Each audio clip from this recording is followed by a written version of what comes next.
Hi guys, welcome to Boxing Blog Center, the home of Nigerian and African boxing. Oh boy, man, I can't thank you guys enough.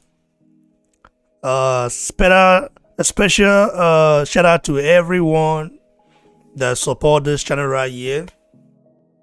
You know, I just say me I come. You know, let's do this right here. Talk about Dillian the body snatcher Whyte. You know, coming in kind of you know, in a very I know Dillian Whyte when he fought Marius Work weighed around 271. You know, can you guys hear me? Let me see. Yeah, so by the way, if you look at what I'm wearing right now, I'm wearing Rafak Pedigree, the Nigerian Hurricane shirt. Order yours now. Order yours now. Order your Rafak Pedigree t-shirt right now. You know, it's a special discount for people that order first. Because you know this is our Rafak Pedigree stand here with the support of our brother. And by the way, do you know what I love about this? Do you know what I love most about this t-shirt? You see, look at it. You see, the green right here. This is the son of the soil. Man, I love it. I love when Nigerians represent. Rafak Pedigree, in my opinion, is a future star. And I'm going to be supporting him all the way. By the way, I want to let you guys know that as from today, henceforth, till further notice, you're going to be seeing me with Rafak Pedigree t-shirt. Okay, nothing else, you know, other than this one. You understand? If you so, Nanja, we did it. Shout out to everybody that support the channel. Shout out to Ronald Finkley. Shout out to Beat Baba. And Rafili say we are the people, bro. I respect you for that. Rafili, you always come through, man. Thanks for coming through. And yeah, I mean, let's talk about Dillian Whyte and his massive weight. You know, he outweighed Elizabeth Povetkin by, let's say, 19 pounds, if I'm not mistaken. 19 pounds. Okay, this is not a good move. This is not looking good for Dillian Whyte. Dillian Whyte, I understand that. Okay, it's not a good move. Dillian Whyte is going to get tired in the mid rounds if he doesn't get Povetkin out of there within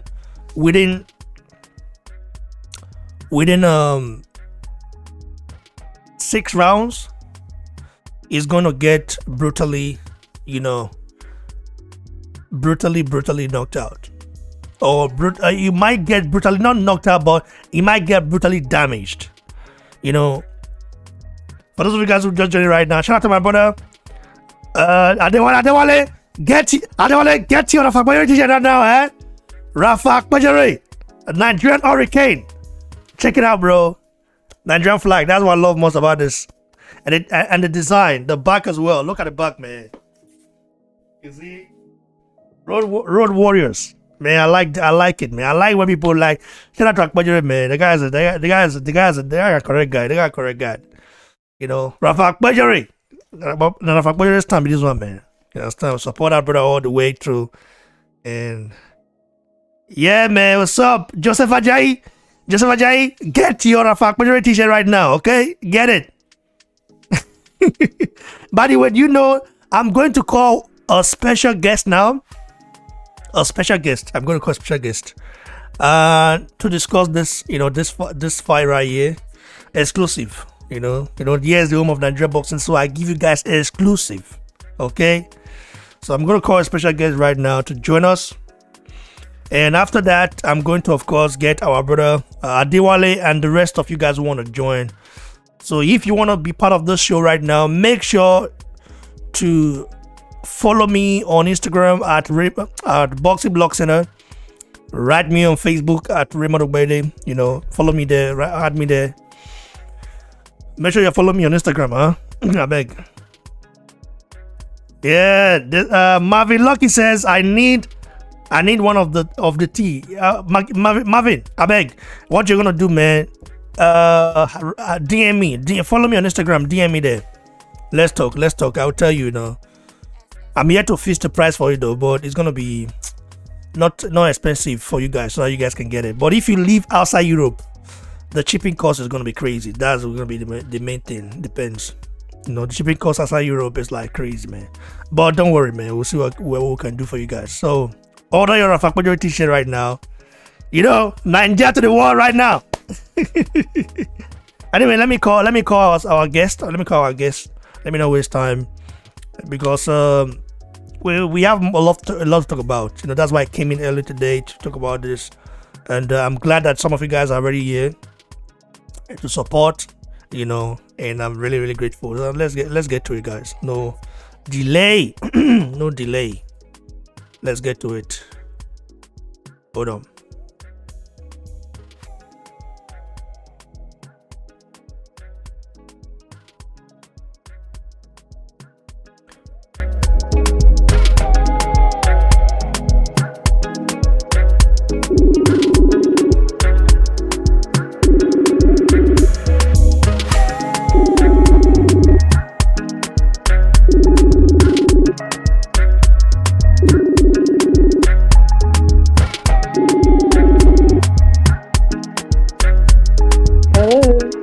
Hello, ma. Good evening, ma. How you doing? Good afternoon. Good afternoon, good evening. Good night, because there are people watching from different locations. Right now. So that's why I say that. We have the Queen Mother in the house, Joyce's mom. How you doing, ma? You say what? Is this live? Yeah, we're live. I told you I was gonna call you when I'm live, and I'm glad you came through, though. Oh, hello. Yeah, how you doing? Ma? I'm alright. Yeah, it's been a while. It's been a while. Yeah, it's raining here in England. Yeah, man. Did you watch the Lorenzo Colli versus Glowacki fight? Yeah, I listened to it on Radio 5 Live because my son was speaking with Mr. Bunce, Steve Bunce. So I was listening to 5 Live, so I could listen to what he was saying. And it actually was really good because I was able to understand what was going on in the fight because it was, audio described. So it was actually better listening to it on the radio than actually watching it. Well, for me, because I can't see. Yeah. Yeah. How impressed were you? Did you try to watch the highlights on YouTube though? Oh yeah. I watched it on YouTube and that was good as well. I mean, I was quite surprised how much taller Lawrence Okoli was to the other guy.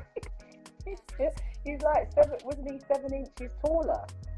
Yeah, Lawrence Okoli is like Lawrence Okoli is a tall man, he's a tall man. 5. So how tall was that other guy? I think that guy is 6 feet tall, something like that. Maybe below 6 feet. It could be.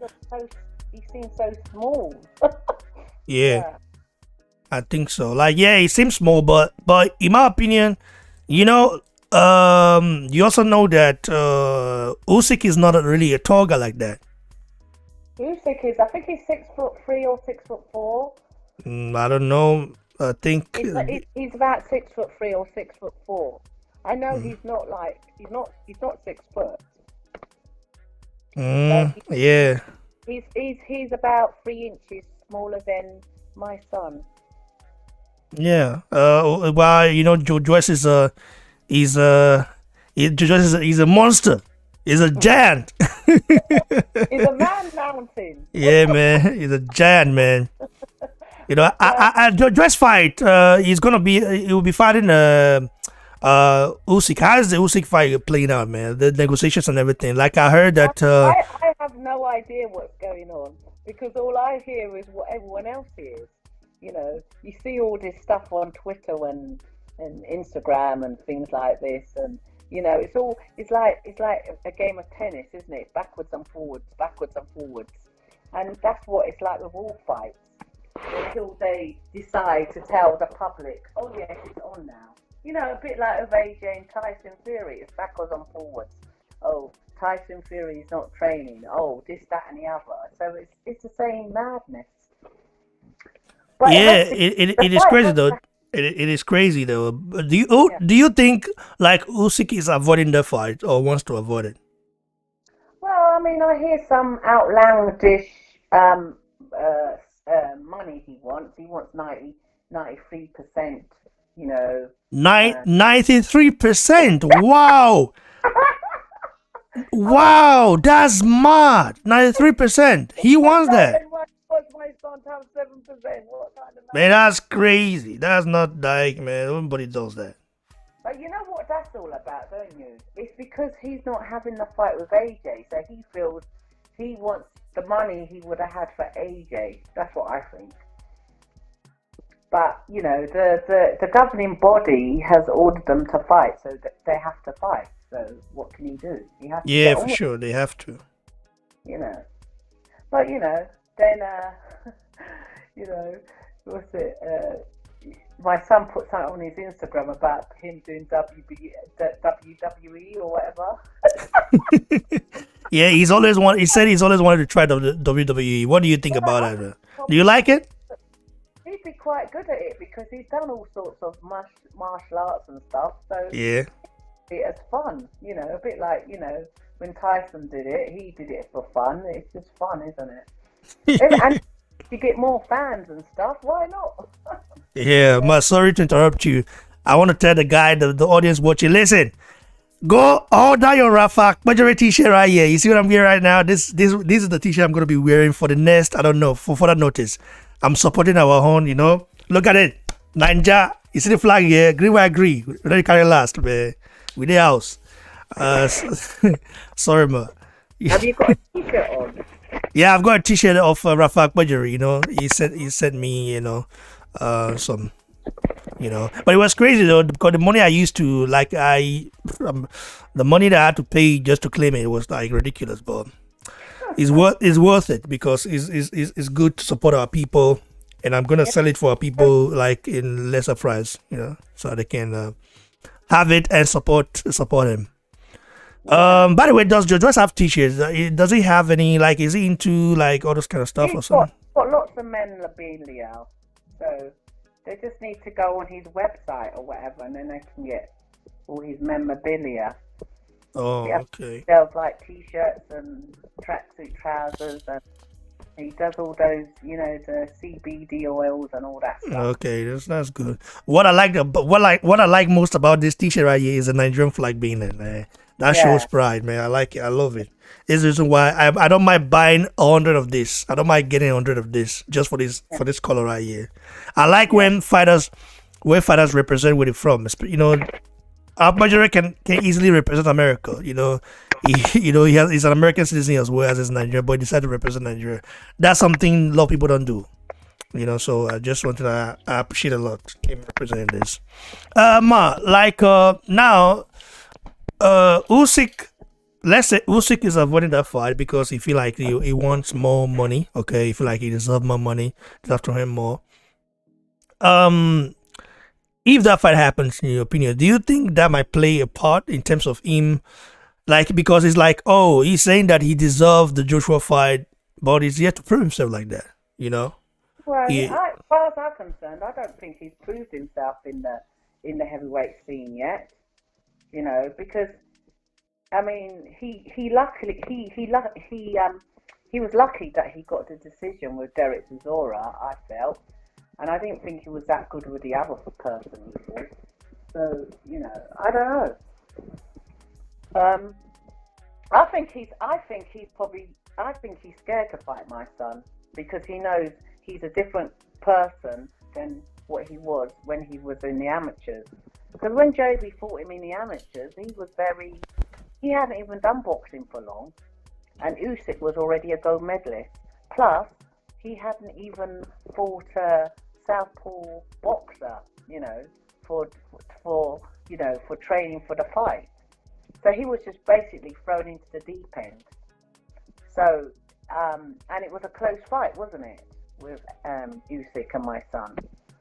So this time round, I think it's going to be completely different because my son now has more skills. He's not just started boxing. He's got 10 years under his belt now. So it's going to be a different story. Obviously, Usyk has gained more skills as well, but I mean, my son now is much heavier than he was when he was in the amateurs. You know, so yeah, and it's a different. Have you noticed something? Huh? Yeah. It's so funny. You know, human beings are so funny. Like, do you remember prior to Joyce, you know, defeating Daniel Dubois? Hmm? Yeah. Do you remember, like, if you go watch some of his interviews, you know, that he conducted with, I don't know, with IFL TV or other, you know, channels, you know, on YouTube or media platform like that. Like, I always see so many negative statements, you know, comments about him and say that he's slow as a snail, he's dude, his dad is this, he's not good, something like that. And ever since he got a win over Daniel Dubois, all these guys have changed their opinion. Wow. I'm so like, it's so crazy, man. It's so crazy. I tell you, they've changed their opinion completely. Have you ever, like, how many times have you seen a negative comment about Joyce since beating the Dubois? You hardly see it nowadays. Oh my God. No, that's because So the ridiculous. fans are very fickle. They're just they're on your side when you're winning, and when you're losing, they don't care about you anymore. They throw you to the curb. Yeah. So, but if you're a true fan of a person, you're going to be there for them, whether they win, whether they lose. You know. Yeah. Whoa, like, it's just crazy. Anyway, tomorrow is a big night. Dillian Whyte, you're a fan of Dillian Whyte, you know, going against Povetkin. How do you analyze that fight? You know, the weigh-in was today. The weigh-in took place today, and he came in 19 pounds heavier than Povetkin. Do you think that's a good idea, though? That's not looking good. Like, what do you make of that? Like, coming in heavier like that? Well, how many? So he's 19 pounds heavier. Yeah, So, than Povetkin. Like, he came in around 247, and Povetkin came in around 228. That's a perfect weight for Povetkin. And and this weight for Dillian Whyte, is that not a perfect weight for him? Is it too heavy? the reason why it's not a perfect weight for him is that I think he could have come a little bit, like maybe around 235 would have been better, so that he can move well and not, stay on the inside or stay in the pocket with Povetkin. Povetkin is very dangerous Mm. when he's Well, when he's on the inside. yeah. The only thing I think maybe he came in heavier was maybe because his intention is to knock him out, isn't it? And he feels if he's heavier, he can definitely knock him out. That's what. But he knocked him down a few times, didn't he? Yeah, he knocked him down twice, but one thing about Dillian Whyte is that I've noticed something. Whenever he's too heavy like that, whenever he's too heavy, he tend to gas out mid round. So I'm like a little bit scared. Like, what if, like, for example, like he knocks Povetkin down maybe 3 times again, thinking Povetkin is gonna be out there in the next round, and then the same thing happened. Just like, I want Dillian Whyte to win because I want to see the fight with him and Wilder. I think that would be a very big fight. I know that he's been waiting far too long. It's ridiculous. But the other thing is, I do think that Dillian should have took the AJ fight in Wembley that time when it was offered to him. I think that was a big mistake of his, because you never know what in heavyweight boxing, as they say, one punch changes a fight. So if he had taken that fight in Wembley that time, he might be a different story right now. but we never know. But anyway, so he's chosen to be heavier now. So if he gasses out, then Alexander Povetkin is quite an experienced, seasoned fighter, and he will grab any opportunity. So he needs to be on his ball game 100%. He can't take his eye off the ball for one moment, because this guy's a dangerous guy. You saw what happened in the last fight. He was distracted for 1 second, and that's when Alexander Povetkin got him. So he can do it again. Alexander can do it again if he's not on the ball. But I reckon this time Dillian is making sure that he's going to get this one, because he can't afford to lose. Yeah, it's just something that I just think I know that he came in, lighter than the first fight, like 5 pounds lighter in a way, still 247 against 228. It's not the same. You're gonna probably throw punches, you're gonna gas out, you're gonna I think he should have come in a bit around between 230 or 235, Yeah, maybe he had some stones in his pocket. You never know. That can also be a trick. And then he'll take that, and then he just sees them. Oh, he's much lighter, and he's moving around like a ballerina in the ring. Yeah, this just reminds me of Joshua Ruiz, Wayne, the rematch in Saudi Arabia. Ruiz came in with a sombrero. The sombrero came in with a jacket in, nothing. He just, oh my God. He tried to disguise his weight, because he knew that if he came in, oh my God. He weighed, he got into the weigh-in, with his jacket, sombrero on, everything, trying to have to see if maybe we would notice everything. But anyway, it's just crazy. Do you know Fabio Wadley? You heard of the guy before? The name before? Yeah, I heard that name. Yeah. What do you make of? Have you watched any of his fights, or you just heard the name? Right. So what about him? Yeah, he's gonna be fighting Eric Molina. I don't know if you know who Eric Molina is. I've heard that one. Well, yeah. Molina fought Joshua, he fought Wilder as well. Yeah. Yeah. So that fight, what do you make of that fight? Wadley's looking promising though. He's looking promising. No, I haven't really followed them, so I don't really know. I can't comment. Okay, no problem. So I want to say thanks for coming to the show. I wasn't even thinking he would join me though. I wasn't thinking about it. Anyway, I know I told you before that one of our Nigerian brother, who is a TV host, wants to conduct an exclusive interview with you.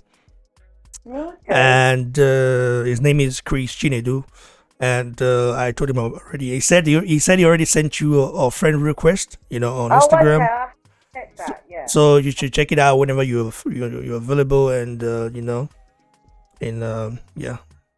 Yeah. And I think what did you think about Lawrence Okolie's fight? Me? Yeah. Well, I'm a big fan of Lawrence Okolie. He came to the channel.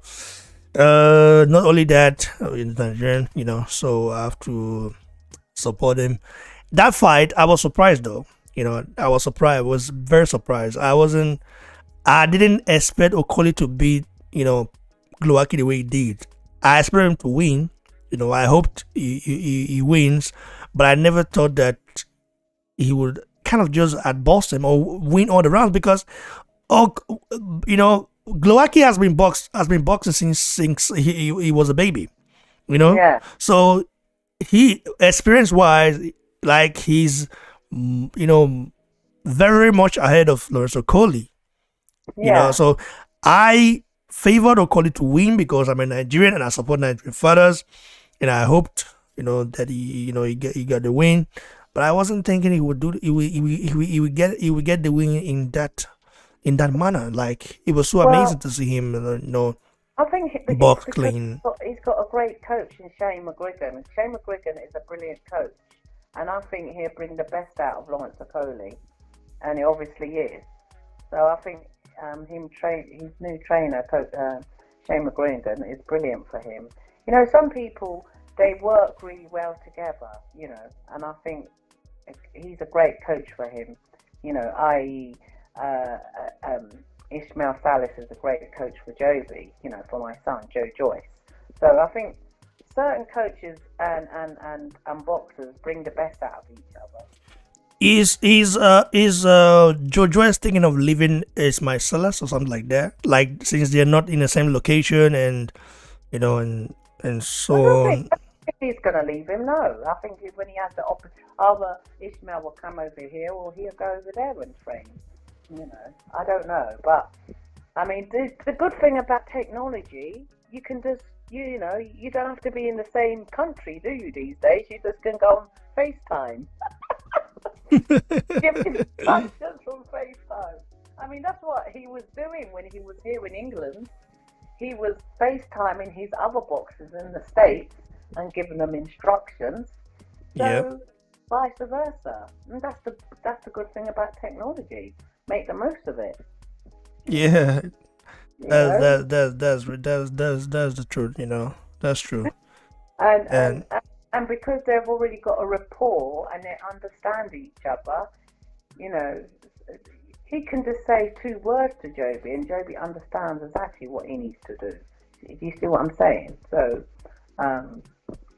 you don't have to... Someone said on the chat that Joyce was going to join Tyson Fury at Kronk with Sugar Hill. Is that true? Oh, really? Well, they even know more than I do. Well, I don't know. Like, this is the first time hearing about it. Well, it's the first time I'm hearing it. I don't know if that would be a good idea in a way though, because Kronk Gym teaches you, you know, how to knock people out and all the stuff. They teach you how to knock out a person. Yeah, and Joyce is a knockout artist, but at the same time, I think, you know, him being defensive minded now is also good, you know, because imagine if he had just let his chin out against Dana Dubois. Dubois is a powerful guy, huh? You know, despite losing to Joyce, the guy is a powerful guy. He can punch. Lawrence Okoli told me that you know, after Joshua, the hardest puncher to him is Dana Dubois. Like, the person he know he spots all these guys. You know, he sparred with Joyce. I think he sparred Joyce before. He sparred Tyson Fury, Anthony Joshua, Brian Jennings, what's his name again? Dillian Whyte and the rest. You know, so he said the hardest puncher after Joshua is Daniel Dubois. So he said that. So my son took Daniel Dubois' punches. So yeah, he took it. You know, he took it. He didn't take a lot of it because he is not. Because even Joyce knows that Dubois is a hard puncher. It is a very like powerful puncher. But Joyce took that away from him. Yeah, you know, he took that away from him. You see, that has been a smart fighter. Broke his heart because he's thinking, how's this guy taking my punches? Yeah, you're like. He made him quit. He made him say no mas. By the way, Dana Dubois, I heard that he'll be fighting. He will fight in April. Like, is that true? Or that's good. Who's he fighting? I don't know. Maybe another bum. It's gonna be against a low level opponent. I mean, he's not gonna be against a credible fighter. He wouldn't fight if Ajagba wants to fight Dana Dubois though. That'd be a good fight. That would be. Yeah, Ajagba wants to fight Dana Dubois. Like, I mean, he wants that fight. He wants to fight Andrews Jr. Like, I mean, he wants to fight Usyk if he's available. But you know, I don't know, man. I don't think Dana Dubois would take that fight. Fight Usyk. You said? I don't think Daniel Dubois will be able to fight Usyk. I mean, if you're Jagba. Oh, if you're Jabra. Like, he wants to fight Daniel Dubois. He wants to fight these guys, you know. Daniel Dubois. If you're Jabra to fight Daniel Dubois, yeah. But will Daniel Dubois take that fight? That's the thing. Oh, well, if he wants to prove himself and say that he's really good as he is, he should fight him. It's a prospect, isn't he? Yeah, but I don't think he's getting knocked out though if he does that. He's getting oh man, if Ajagba is a monster, another monster. You know, we have Nigerian monsters in the division right now. So Ajagba is another monster. I tell you that. You know, Yeah, Joyce has already wakened that high. Imagine what Ajama would do to that high again, like reopen it. God. So they're just gonna target the eye. So anybody that fights the ball right now has to target that high. Oh my God, the poor guy. I mean, he has to really think about his future, whether to quit boxing or something like that, because if he fights anyone, they're gonna be anyone that has a good jab, a decent jab, will target that high. Yeah. Especially if they accept the person, unless the person doesn't have his reach. If the person's a smaller guy, then it might be difficult. Joyce is a big guy. He's got similar reach to the boss. So, something that we have to look at for as well. It'd be nice. So what do you think the outcome's going to be with Dillian Whyte and Alexander Povetkin then? Well, I do want Dillian Whyte to win because I want to see the fight with Wilder against Wilder. This is Wilder. I want to see the fight, but I'm not really sure he wins though. Like I said, I was yesterday. I said if he comes a little bit lighter, in terms of coming like around 230, 235, then he'll be able to move his feet, because if he fights in the pocket with Povetkin, he's getting knocked out. Maybe he won't fight in the pocket then. Yeah, maybe. Like he has to keep it on the outside. And how do you do that? How do you do that is by moving your feet, moving, being mobile, fluid and all the stuff. Heavy. I think he's too heavy to move on his feet. Is that what you're saying? Yeah, like 247 is heavy. I think he's gonna get tired mid rounds. I mean, if he's gonna get tired mid rounds, and I just hope he wins. But my son can fight him 247, can't he? And still move. Yeah, I mean, I hope he wins. I'm rooting for him to win, but at the same time, I'm not really, I'm not hopeful. I'm not 100% convinced he wins. I'm not 100% convinced. Like I'm not gonna tell you, oh, Dillian Whyte is gonna get that. He's getting that win. No, I'm not gonna tell you that because. What's the bookies got him, man? Well, the bookies he's still the favorite though. I've not checked it yet, but I heard that he's the favorite. In the bookies. Who's the favorite? Yeah, the favorite. Yeah, he's Dillian Whyte. Okay. He's still the favorite. Yeah, he has to win this fight. If he wins this fight, I don't think he should look for the knockout in this fight. Look to go to 12 rounds. Don't look for the knockout. Just box, get the win and move on. But he's probably he's going to be avoiding that same punch what hit him before, isn't it? That uppercut, Dillian Whyte is vulnerable to uppercut. Remember when he got knocked out by Joshua, he got knocked out by an uppercut as well. Yeah. So if he's not tired, like I said, if he's not tired in mid rounds, he can avoid it. But if he's tired, there's no way he can avoid it. Yeah. That's the thing. It's crazy.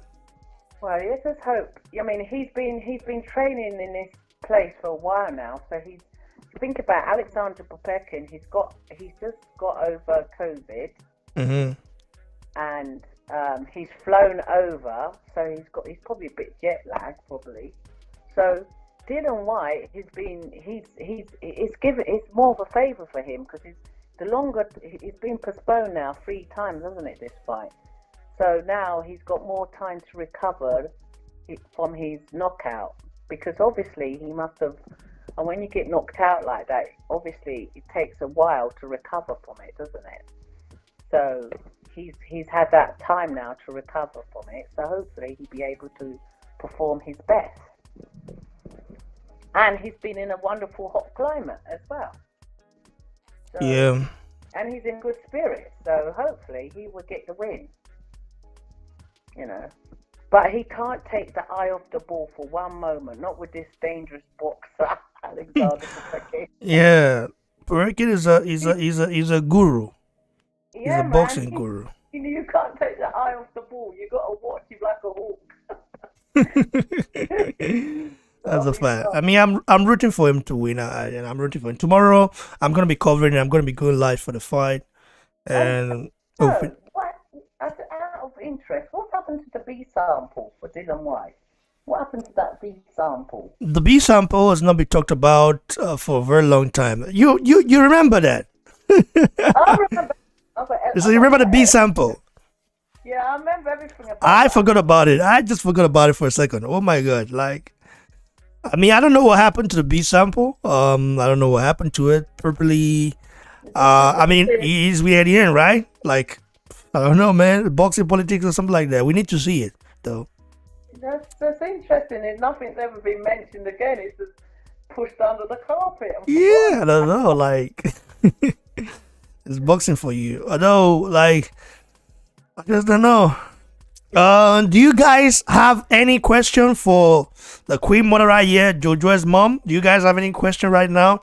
If you have What any is this question, alive? Oh my god, it's alive. if you guys have any question right now,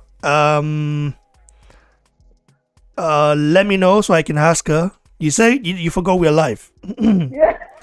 Well, there's another question like you asked. I mean, what happened to B sample? I forgot about it, and Oh my god.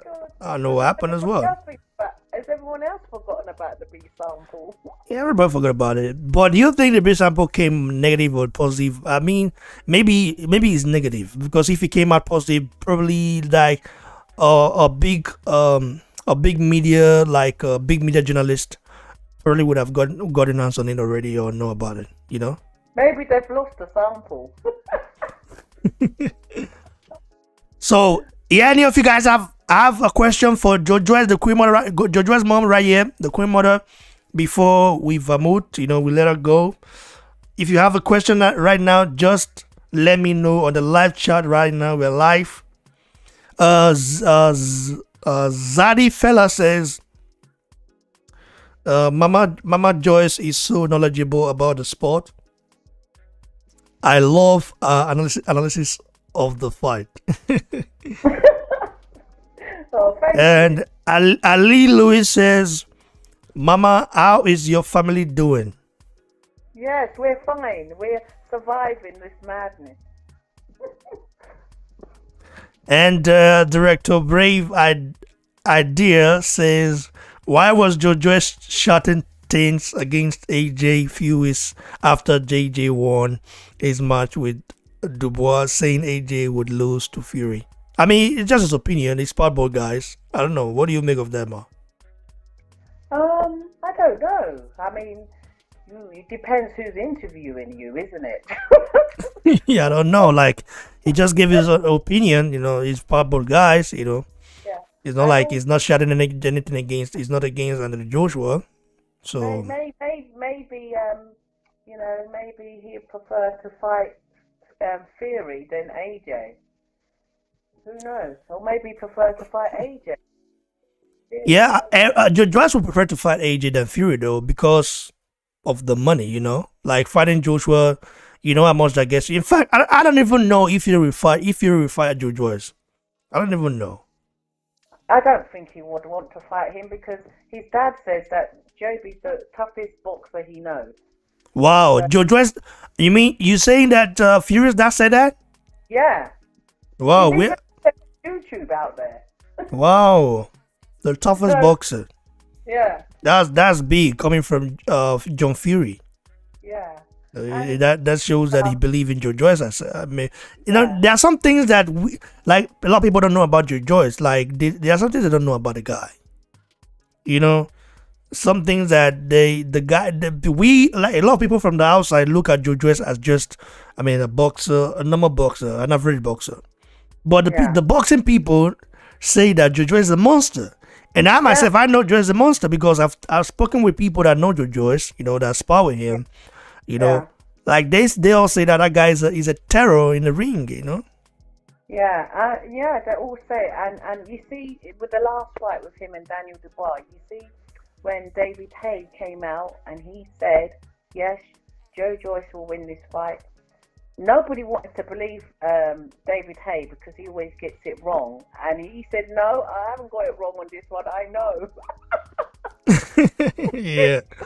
Because he trained alongside him, he knows. Yeah, that's something nice. You know.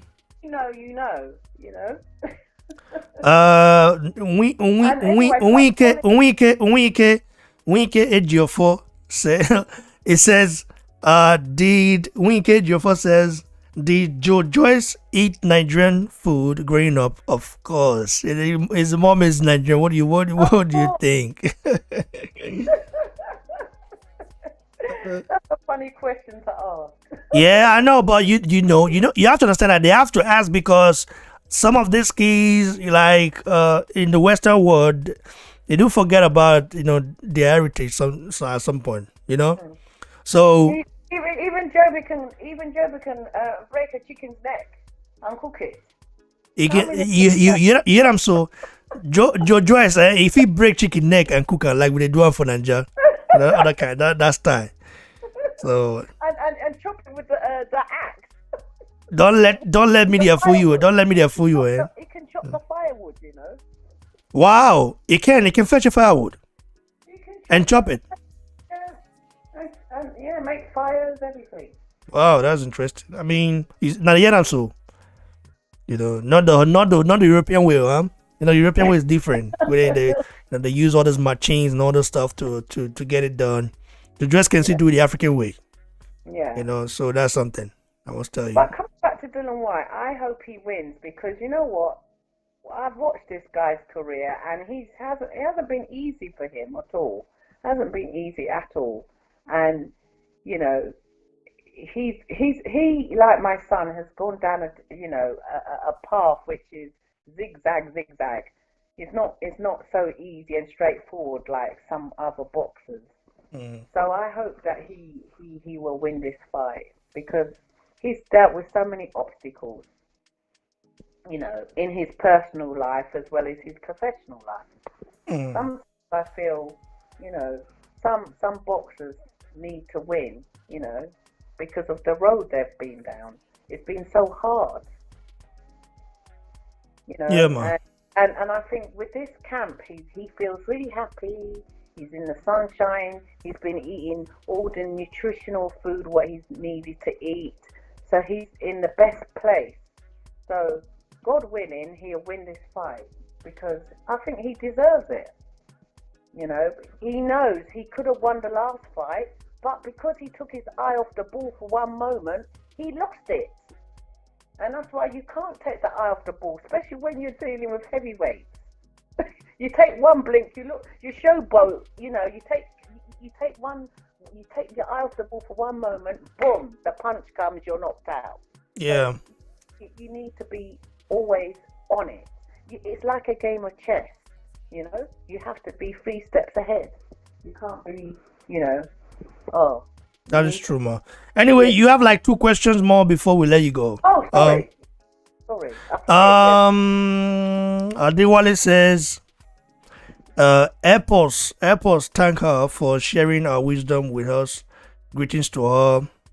Adewale is giving you a shout out. Say I should thank you for sharing your wisdom, for being the bigger person, especially and during the pre-fight saga of Joyce versus Dubois.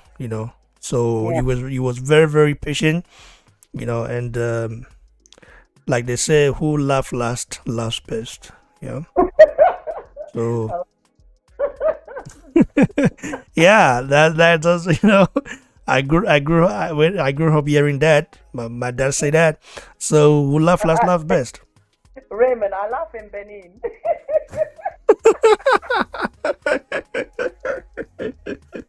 Oh my God, but you're so funny.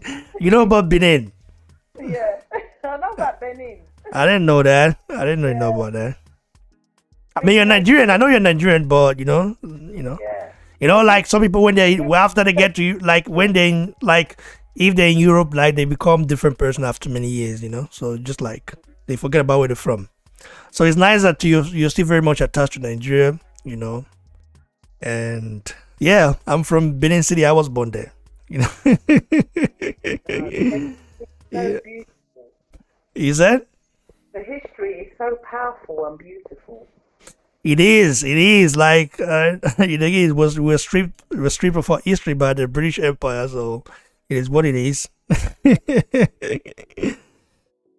By the way, you heard that is it Aberdeen University of Scotland? Yeah. They are going to return some artifacts they stole Oh, yeah, 125 years ago, 25 years ago, right? good. Good. That's really good. No, I did Uh, hear that in the grapevine. That's really good. yeah, And they're going to return it. But the British Museum, the oh, one in the UK, in England, Scotland is part of the UK, but in England, those ones are not even thinking about returning nothing yet. Like the one oh, in okay. Berlin wants to return it, want to return some. Yeah. It's so funny how they say, well, it's so funny how they say, well, how are you going to keep it safe? Some Nigerians also fall into it, say, how are you going to keep it safe? I mean, I said, well, my ancestors kept it there for over 400 years. So they kept it safe for 400 years. Why do you think we can keep it safe now? It's because how Nigeria is or what? And the guy said, well, there was no Nigeria back then. I said, but it doesn't matter. It's still going to be going to where it was stolen from. Yeah. But they're like more than 5,000 pieces of those artifacts. Those are not just artifacts. Those are like history. Those are And they sold the vault of the British Museum. yeah. They didn't allow that. The British Museum are not allowed. They say that the other day they said that they're going to, lend it to Nigeria. I go to lend it to Nigeria. Are you mean lend what belongs to us? I'm like, what? They will lend it to Nigeria. There has to be, so it has to be supervised by a British citizen. They have to see if everything is okay. My God, it's just like, nah, it's okay. The wall's gone, man. Man, I don't know, man. It's what it is, man. This life is crazy. You just have to, to live through it. Maybe we'll survive. Yeah. Take heart. So, two questions. Like I said, Jack Namo says here, it's a how long does Joyce still want to box before retiring? I don't know. Probably another 3 years. 3 years? Is that not too early? I don't know. 2 years, 3 years. I don't know what he's. I mean, heavyweights can box until they're in their 40s, can't they? But I don't want him to box. Isn't Mike Tyson still boxing, right? Still boxes, right? Mike Tyson did that fight with Roy Jones Jr., didn't he? That was just like an entertainment fight, wasn't it? But now he wants to do more fights, which I don't think is a good idea. Yeah. Because he's already suffering with. I don't know. He's a bit. I don't know. Maybe. Well, I want to ask you a question though. Like, is Joyce frustrated by all this boxing politics sometimes? Does it get frustrated, like saying, "Oh man, why is it so hard to get fight done?" It's just. I mean, it's all. He just. I think he's used to being. He knows what it's like being in sports. Everything is politics. Everything's just a headache. He's had that from the amateur days. It's always a bloody headache. So he's used to it. But I just think sometimes, I think they draw things out longer than it needs to be, because also it generates people talking about the fight. It gives the fight publicity more. That's what I think it is. But most fighters want to sign the dotted line, say, okay, this is the fight, let's get on with it. But no, it's always some obstacles to jump before you get there. And I noticed that with all of the fights. It's never straightforward. I don't understand why it can't be just straightforward. But it never is. I mean, look at this big old fight with Tyson Fury and Anthony Joshua. Look at that. That's just going backwards and forwards. All the fights. Look at Alexander Povetkin and Dillian Whyte. You're so frustrated. 3 times. Yeah, no, it's just you just have to learn having patience, and it's good that my son is patient. But sometimes, like that what's his name, Dave Allen. he likes fighting all the time, But it's affected his health now, so he's retired. But I mark my words, he'll be coming out of retirement soon because he want to come and fight again. Because I don't think he's patient. He wants to fight. Get the job done now. I want to do it now. He doesn't want to be waiting 3 months down the line for a fight to be agreed. He wants to just get on with the fight, like most fighters. But you have to learn some patience, and it's annoying. And for the fans as well, we just want to see the fight. We don't want all this waiting time. So I think it's because they have to deal with the promoters, and there's so many different elements of it that you have to just sit and wait, and then hopefully it will be all sorted out. Yeah. Even with the bar fight and Joyce fight, look how long that took. It took a year, didn't it? Yeah, the pandemic also played a part, though. Yeah, but even if the pandemic wasn't there, trust me, there still would have been some obstacles or other. There's always obstacles. But it is annoying, and it's annoying for us fans. So for the boxers, it must be even more frustrating, because think about it, they're in their training camp, training up for a fight, and then you train up for a fight, and then suddenly, the fight's off because somebody's ill or somebody's got injured. So then you spent all that time training, and then there's no fight. Then you train up again. It's you have to have really strong willpower to keep going with such things. Yeah, man, that's true. It's just it's so hard for them, and I do feel sorry for the boxers, and I feel. I think there should be some compensation for the boxers. If the fight is being cancelled for whatever reason, they should have some. They should have some money given to them, because they have to pay for training camps. They've got to pay their coaches. They've got to pay for this. They've got to pay for that, and I think there should be compensation for them if a fight doesn't go ahead. If it's no reason of their own. Yeah, I think so as well. I think so. Someone said here, why did Joyce turn pro rather late at age 31? Well, because he wanted to, he started late, didn't he? He started at 22, 23. Then he went and he joined the GB squad. And then he did all the competitions, and then he was supposed to go to the Olympics in 2012, but then I think AJ was banned, and then they lifted the ban so that he could go to the 2012 Olympics instead. So he missed that opportunity. So then he went to the next one, which was 2016, and then he turned pro, I think, a year after the Olympics, because it took a long time just to find which promoter he wanted to go with. And I think the first promoter was going to take him on was Mayweather. And then he got negotiations from all different people. And then in the end, he decided to go with Haymaker and Ringstar. I mean, Ringstar did something nice with him. Like they tried for him. It's just like he wasn't to the American audience at least. Yeah. So Jason was really good with him. So, yeah. Winke Ejiofor says, what does she think about Usyk saying he would do UFC? Does she think he ducked Joyce, or is ducking him?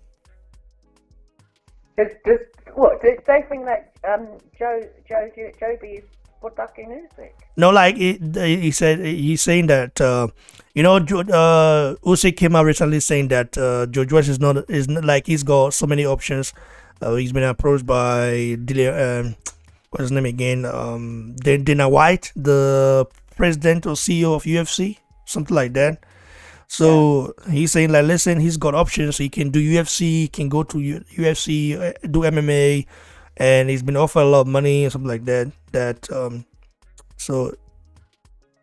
He's saying, is he ducking Jojo? Do you think that's a duck? Is he ducking Joyce for saying that? No, if anything, it's Usyk is ducking Joby because he's asking so much money. He's asking. No, he's saying that he's Usyk ducking Joyce for saying that, or for trying to take another route, or rather than fighting Joyce. Is Usyk trying to... No, wait a minute. What are you trying to say? Is he trying to avoid the Joyce fight by saying, "Listen, I've got so many other options. Got a UFC fight and all the stuff. I can go to UFC and fight. I don't need your Joyce, all the stuff." Do you think? So they're asking Usyk to do Yeah. They're asking him. Yeah, the Dana White, the guy that runs UFC. Yeah. Wow. Well, Usyk, if Usyk does that, then he's ducking. He's ducking my son. He's ducking him because he doesn't want to fight him because it's fear that he's going to lose. He'd rather fight Joshua and lose to Joshua than fight my son and lose to him. That's the bottom line. Yeah. Anyway, that's good. Do you think he's going to do martial arts? I don't know. I don't know if he's got. I don't know if he's got martial arts background. I don't know. That's what I'm thinking. It's Joby's got martial arts background. I don't know about Usyk having missed martial arts background, something like that. No, I don't know if he's got it. Background. It's not Usyk. Yeah. Usyk has been a boxer all his life, so I don't know. Joby can do martial arts. I didn't know Usyk even do martial arts. So, thanks for joining us. I do appreciate it. It's a pleasure to have you here. And try to check your Instagram, and get in touch with Shinedu. I will. Okay, ma. You got anyone else on the program? Yeah. I'm gonna call Adewale. I'm calling Adewale, who is in Canada now. I will listen to it now because I can't listen to it. I'm being on the phone at the same time. I know. You can listen to it. You can you can listen to it, ma. God bless you. I forgot I was on live. I'm having a conversation with you. Yeah, we're live right now. Yeah, definitely. Okay then. Well, thank you for having me on the show. And, thanks, ma. I hope I answered everyone's questions okay. Well, you did. You did great. You did fantastic. It was fantastic, I must say. Okay. Thanks, ma. Dillian Whyte for tomorrow. All right. I'm definitely gonna be going live for that, and be nice. Cool. God bless you, All ma. right. Take care. All right. Stay blessed. Bye. Bye. So that was the Juggernaut's mom, Joyce. Now let me call our brother Adewale.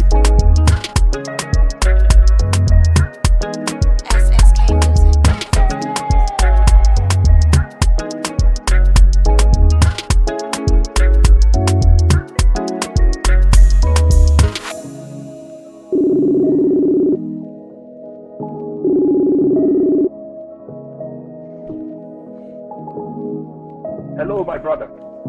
Hello. Adewale, Afana.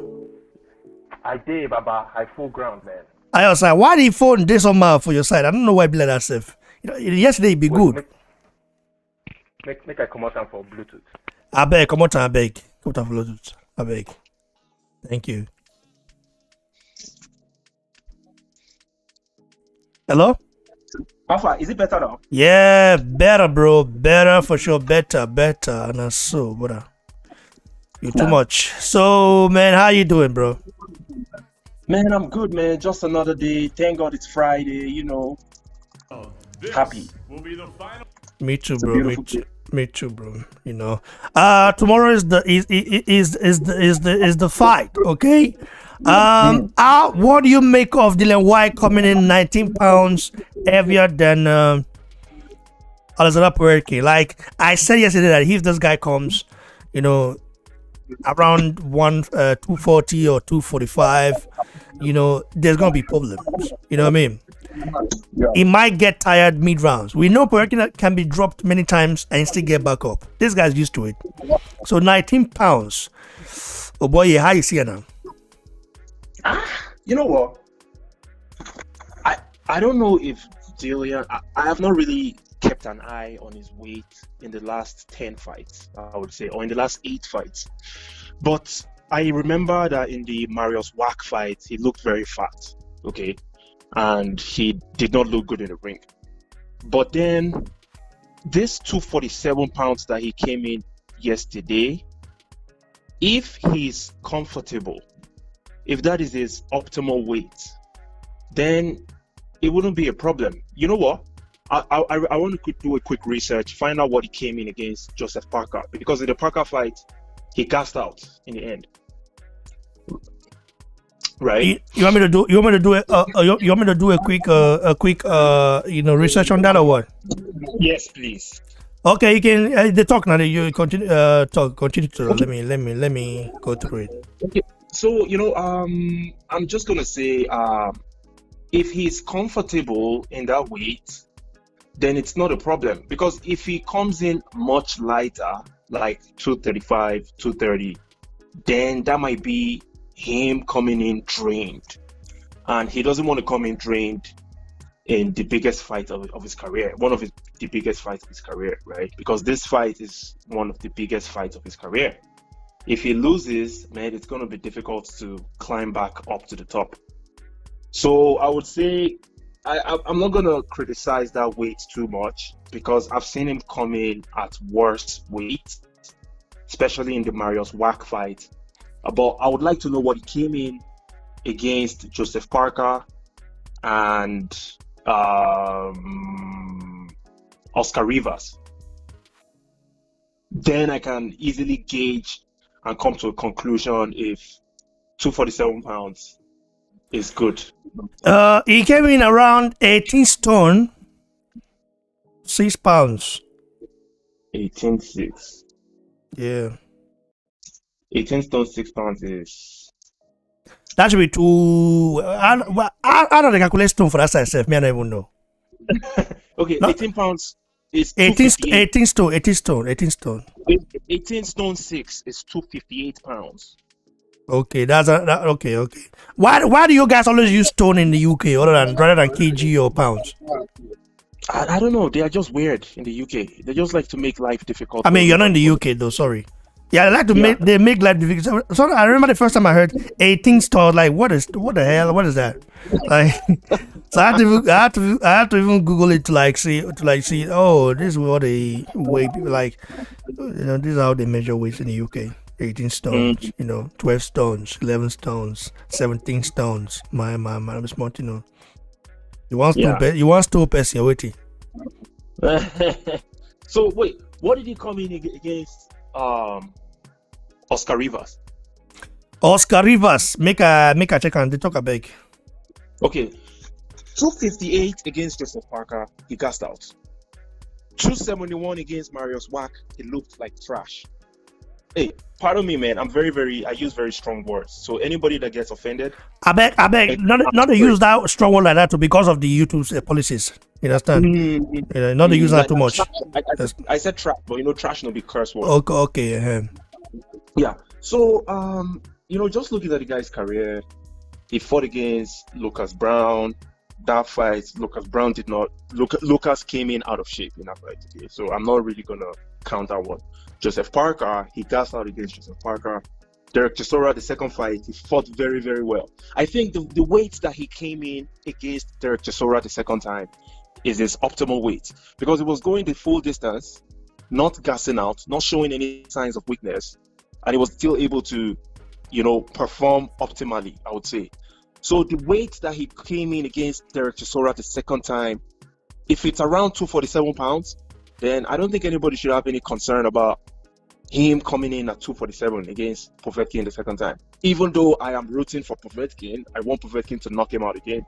But I know that is going to be almost impossible, because, Povetkin is 42 years old, he's on the downhill, he did not look good in his last couple of fights too, so it's too much. The bookies are correct by having Dillian the favorite. That is only reasonable.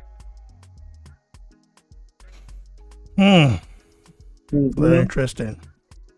Did you see what he came in against Rivas and Chisora the second time? Yeah, they check now.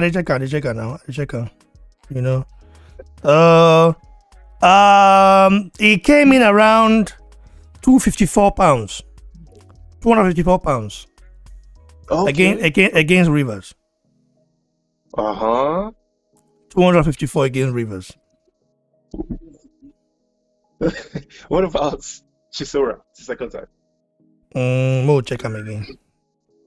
But you know, while you're checking that, I just want to give a quick shout out to Joyce's mom. Thank you for coming through, blessing us with your wisdom. God bless you, ma'am. I was also going to ask a question if you feel any type of afraid when Joyce is going into the ring, because I know it's difficult for you to see, to witness your child getting punched in the face, getting punched in the nose and the chest. Well, Joyce's mom is a warrior. Like, she's like, like, I think I asked her that question before some time ago, many months ago. And she said, like, she's calm about it. Of course, you'd be nervous in a way. He's always there, but at the same time, when you believe in your son, you don't need to be worried. Yeah, that's true. That was the same mentality that this guy had, Chris Eubank Sr. Whenever people asked him questions about, hey, do you ever feel scared about your son getting into the ring? And he'll be like, listen, let me tell you something, people. I feel more afraid for my son's opponents going into the ring against my son. He's going to beat you to smithereens. I love that guy, man. The guy has the gift of God, for real. Whyte weighed around 248.8 pounds in the Chisora rematch. Bingo, you see? And I feel like the Chisora rematch was one of his best performances ever. Oh, I don't know if you agree with me or not. It was one of his best performances. The rematch. In my opinion, though, I would say it was very cagey, in a way. It was a very cagey fight,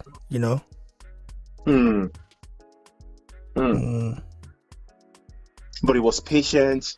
He was throwing good shots. He wasn't wasting too many punches in that fight. And he was conserving his gas tank, his energy. So he was able to go 11 rounds or 10 rounds when that fight ended. I think it was 11 rounds, around 11, yeah, something like that. Without showing any signs of gassing out. In the Parker fight, he was going for the kill. He was trying to knock Parker out. And that also played to the reasons why he gassed out there. But we'll see what happens, man. We'll see what happens. The allegations about the Diana Ball against Oscar Rivas, I'm not sure if Diana Ball helps you achieve better stamina. If that is the case, then maybe that played into his favor when he fought Oscar Rivas too. Nobody knows. I don't know, man. Like, it was a very good performance, I must say. By the way, guy, go get your Rafa t-shirt though. Yes, so go get him, man. Go get him, man. Like, guy, go put him. Go get your man. And to get it, man. Right here. I'll go message you for Instagram. Yeah, message me for Facebook or Instagram, man. Maybe I'll let you know. So I'm gonna copy. In my opinion though, like, what to me they losing me say, if the guy not rush in, like if he box, if he not go in there, like if he doesn't go with the mindset of saying, okay, now let me just stop this guy. I will stop the last fight. Let me stop this guy now. Like, if he doesn't go with that mindset, he'll be okay. But if he go in with the mindset of saying, okay, I will stop by this guy. I want to stop this guy. I want to knock him out early. Then there's another case because Povetkin is not a pushover. Povetkin is a monster. So, but don't you think in the first fight his strategy was, let me outbox this guy, let me outbox him. Even though I have him hurt twice, I dropped him 2 times, I'm still going to continue boxing. I'm not going to go for the kill. And yes, then that played eventually. So isn't he supposed to change his strategy? No. The first fight, he wanted to knock him out. He wanted to go for the knockout.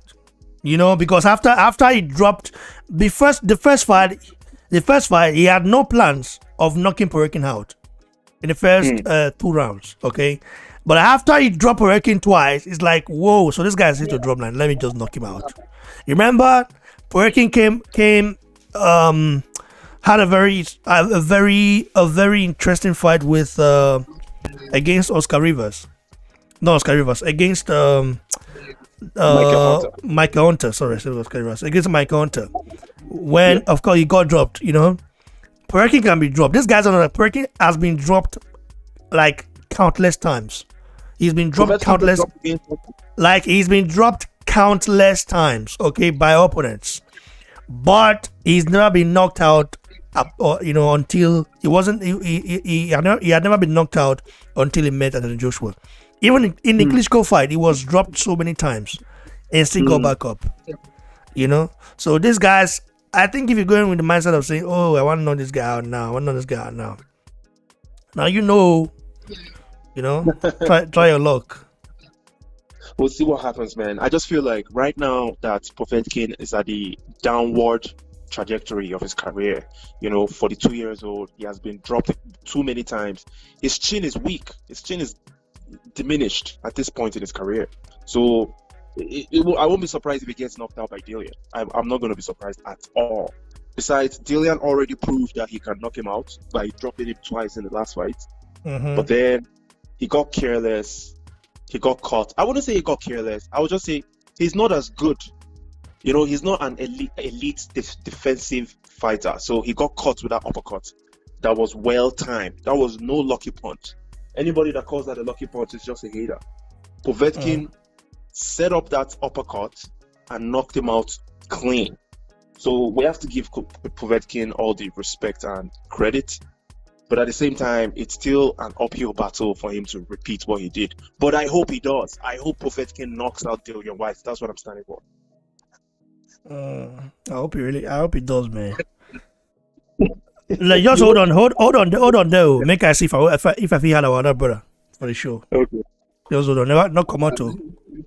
Make I see if I had them for the show so that I know some maybe we'll get one rugged conversation right now if they join. Someone in the comments said White, Cliff Bailey is his name. He said White sloppy in every fight. Someone is going to sleep. Not sure.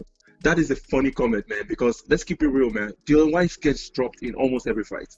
This guy got dropped against let me try to remember. He got dropped against Povetkin obviously knocked him out. Marius Wack, did he get dropped? No, he didn't. But he looked like garbage. Oscar Rivers dropped him. Chisora, no. Joseph Parker dropped him. Helenius wobbled him. Yo, I don't know. What did you say? Yo, someone said Dillian gets sloppy in every fight. Adewale. Hold on, let me call you back right now. Let me head it to the show. Just I might call you back. Not use your Bluetooth. Just hold on. Okay. Let me call you back.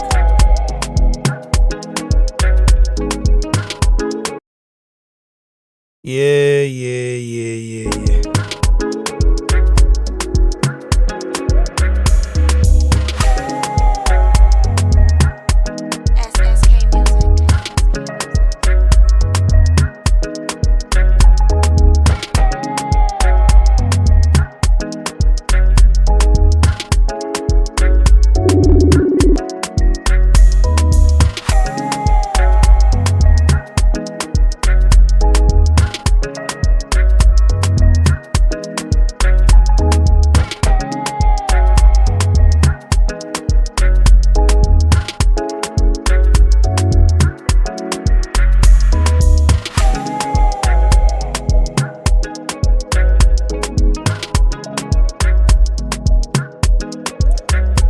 Okay, you're here with us, bro.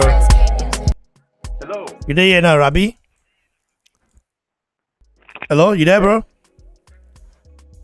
Yes, I will hear you. And they want to not use your Bluetooth, I beg. Okay, I don't come out and put that. We cover. Bro. Alpha, we can your side. Yeah, bro, yeah. Ga, make una order na rafa shirt to t-shirt. Muna order na, I beg. No, Order t-shirt. But you see Nigeria, boy. This is the best. This is the best. This is the best t-shirt so far because I like it, man. I like that. I like that green white, but I don't like you. There's a problem with the sound, though, bro. Like you're kind of echoing. I don't know why. Winky, mute her for your side. Mute her for your side. Okay, good. I think it's from you, bro. Adewale. I don't mute my side though. Make I mute him again. Okay, mute him again. Good. He's here now. So Winky, unmute your stuff. Unmute your. Hello, Winky. Yeah, bro, yeah. Yeah, man, your side. I say, man, I get a Rafa Kojere t-shirt. I heard you. How is everything over there, though? You know. Yeah, I'm good, man. I'm good. I'm doing well, bro. How is the situation, man? You know, say many times they ask you, I see something, I see news, but I don't. You didn't tell you well. I don't lie you. Our brother Adewale now from Ogun side, now from come or Djibouti. Yeah. Like you understand. I've been trying to take my mind off all these things, man. It's just the same. It's just the same bad news all the time. Not let's say not 2 years remain. Not to focus on. Not 2 years remain. Not to focus on all this. Okay, but now 2 years remain. No worry. Yeah. So we can tell me about what's your take on Dillian Whyte coming in 19 pounds heavier than Povetkin. Well, basically, I think Dillian Whyte's a naturally big guy. Actually, like if you look at all his weigh-ins, he usually comes in and usually averages around 250 something. Actually, so I actually feel like he's actually cut down a bit. I think this is one of the lowest he can be and still be strong. So I think I don't really read too much into it. Like as you people have pointed out, I think in the Chisora 2 fight, it was around 248 thereabouts. Yeah, but Chisora is not Povetkin. Yeah, but like Chisora is not Povetkin. He's not even close. But I feel like fighters need to fight at their strengths. Like if he goes too low, he may be too weak. As I've never really seen him weigh in anywhere around 230 or thereabouts. It's usually around 240 something when he's low. Then if he's a little bit heavy, around 250, then against work he wasn't fit, so it was 270. I think that's natural weight. I don't really read too much into the weight. I actually think he plans to almost not go the distance, but he's sort of preparing for a long fight. But I just actually feel like his frame is really he's a chunky guy. He's not somebody that is going to weigh 220, 230. That's not natural for him. So he shouldn't do that. Sure you get. Bro, I understand how you feel. I understand what you're trying to say. I understand the point you're trying to make. At the same time, we have to look at, Dillian Whyte, past performance. Dillian Whyte in a Joseph Parker fight, I wasn't really that impressed like that. Even though he won that fight. Because he pressured Joseph Parker, I thought he did well in that fight because he did well. He did well, but he gassed out mid rounds. Yeah, he actually gassed out towards like he was actually strong until like round 9 or thereabouts. 9, 10, 11, 12. That's when he started to slow down. Because he actually scored. I think he scored a knockdown in the 9th round or in the 8th round thereabouts. So he was still doing well until really late. I just watched the fight not too long ago. He was doing really well until really, really late. But naturally, he has a stamina problem. Naturally, we know that. That's his big problem. But I just feel like if he comes in around 230 or suggesting, that would be too low for him. He may not have any strength. 235 will be good for his footwork. Yeah, but like he may not be natural to him. Now, that's like suggesting that. Imagine suggesting that Deontay Wilder beef up to about 240 to fight Tyson Fury because Tyson Fury is 270. That's not natural way. It's like fight towards your strength. That's what I feel. That's just my own take, Sha. So you don't think if Dillian Whyte, for example, were to lose more, is more to lose some weight, don't you think he'll be faster? His footwork wise. Well, he may be faster. It's like there's no guarantee he'll be faster, but he may be faster. Like he'll definitely be more agile. Yeah, but he may lose his punching power. He may lose his natural strength. And I feel like if you watch Dillian Whyte's fights, I think his main strength is his physical size. He imposes himself. He doesn't back down. Just keeps coming with those big body shots, with those big haymakers. So if he's too low, he may not be able to do that. So he may have to start fighting. Like he can't. While I feel like he should box, like that's what he needs to do, right? But he shouldn't think that he's going to outbox an Olympic gold medalist for 12 rounds. He still needs to knock him out at some point. So he still needs to keep that strength. Anyway, I don't understand you though. How do you see the fight playing out in your own opinion? Like, what's your final prediction for the fight? What the prediction for the fight? It's a really close fight. The odds are, for me, like the bookies are kind of underrating Povetkin again. In Nigeria here on NairaBet is about like plus 365. Yes, in Nigeria. So there are people in Nigeria who watch it other than boxing fans. No, on NairaBet, he's around 365, and Dillian Whyte is around 124. So Dillian Whyte is the heavy favorite here in Nigeria, and I feel like there's good value. I feel it's a 50-50 fight. I feel there's value in that, in those odds for Povetkin. So I might actually put a bet on Povetkin because I actually feel like Dillian Whyte is vulnerable to getting caught in fights. And I feel like anytime you have fought somebody that has genuine punching power, like a real knockout artist, like AJ, and Povetkin the first time, if they land, they will put him out. That's what I feel. So there's that chance of him getting knocked out. So I'm just playing those odds. But I wouldn't be surprised if he got the job done, just based on the fact that he's really motivated and Povetkin is older. But Povetkin is a much better fighter in my own opinion. I feel if they were the same age, it wouldn't be any comparison. Like Povetkin would be the favorite because Povetkin has a rich amateur pedigree. If you check his resume, gold medals everywhere: Olympic gold, European junior gold. He has the boxing pedigree, and Dillian Whyte only had 7 amateur fights. So I feel like Povetkin, even at 41, I feel he will still be able to exploit something in tomorrow. But whether it is going to be enough to be effective, I don't know. Like I don't know what the outcome is going to be, to be honest. You know. Okay, brother. No wala. We have Tajak in the house. Ajak Bafana. Bro, what's up, man? What's up, man? What's popping with you, man?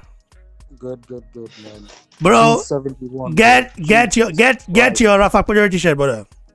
By the way, what's up, bro? How you doing? Good, man.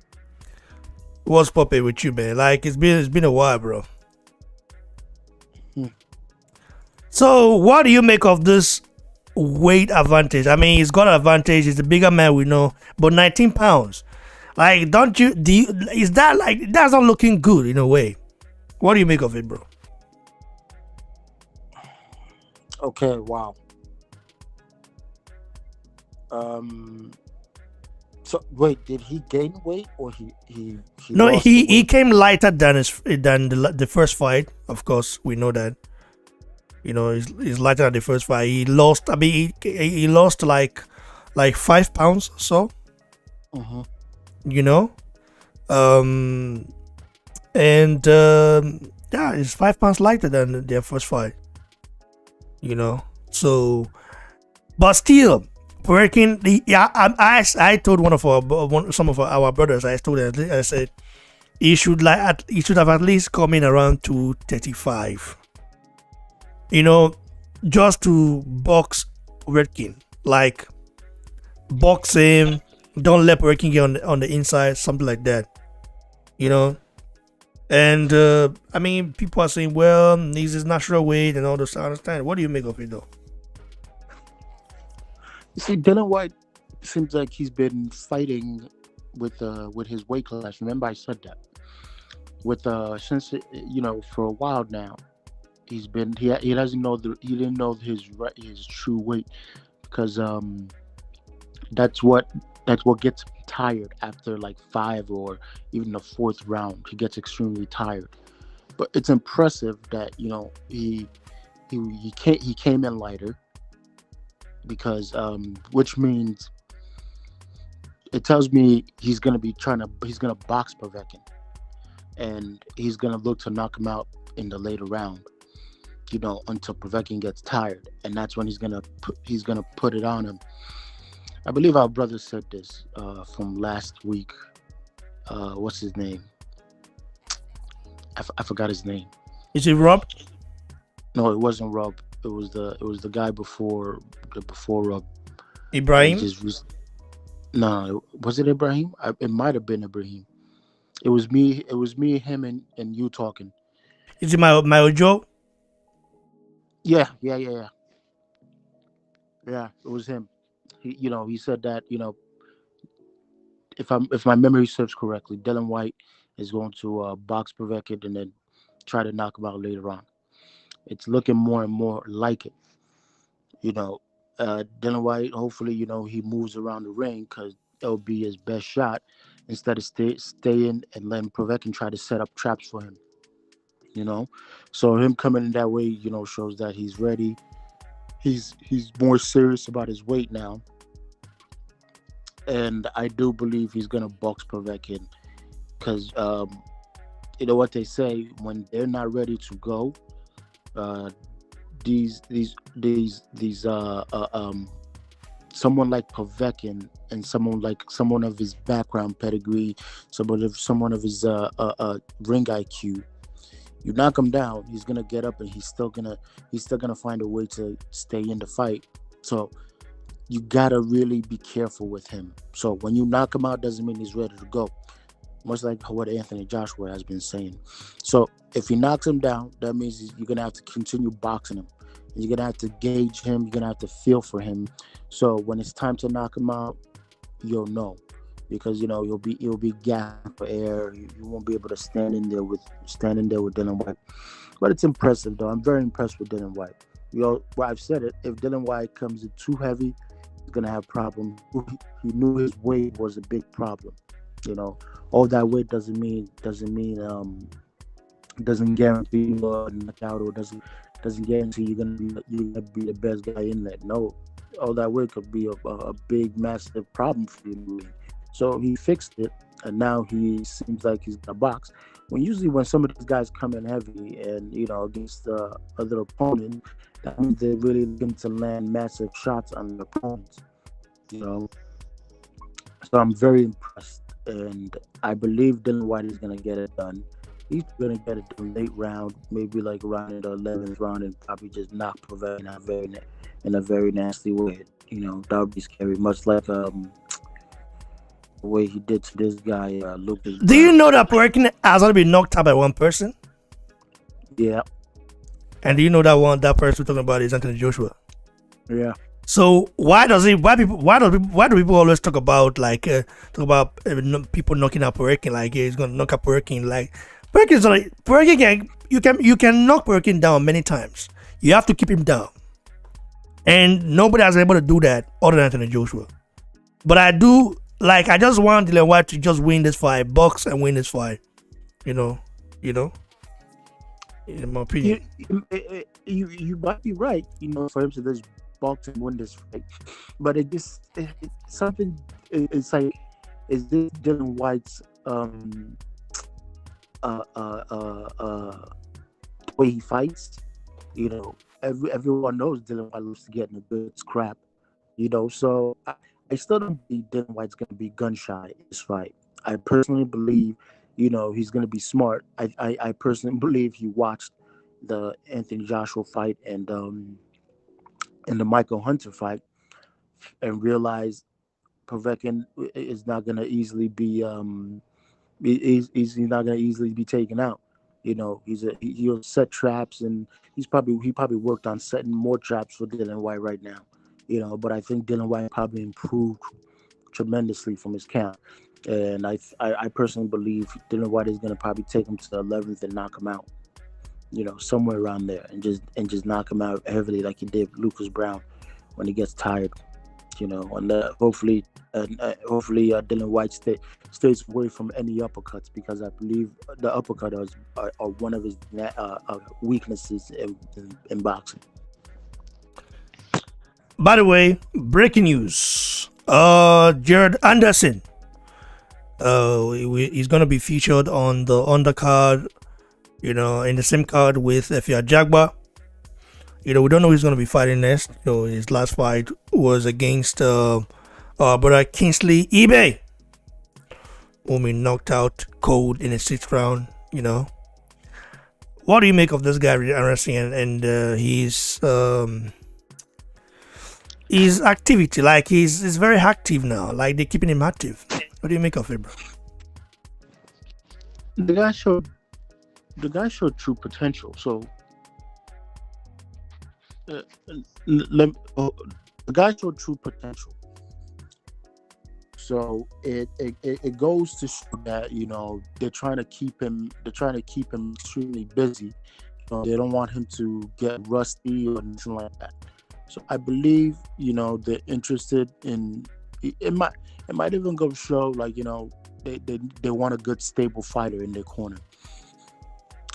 And for Jared Anderson, I personally believe he's a decent fighter. The power's not there, but you really don't need power, and depending on who you're fighting, you really don't need power in the heavyweight division. If you box smart, you could get the job done. So for them to keep Jared Anderson busy, the guy's only 21, 22.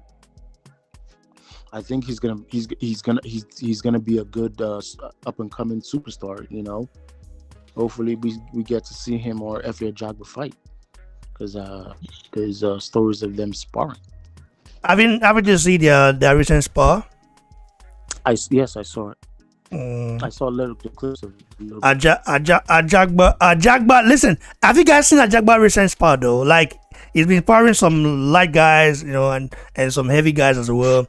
Ajagba's footwork has improved immensely, bro. Wow!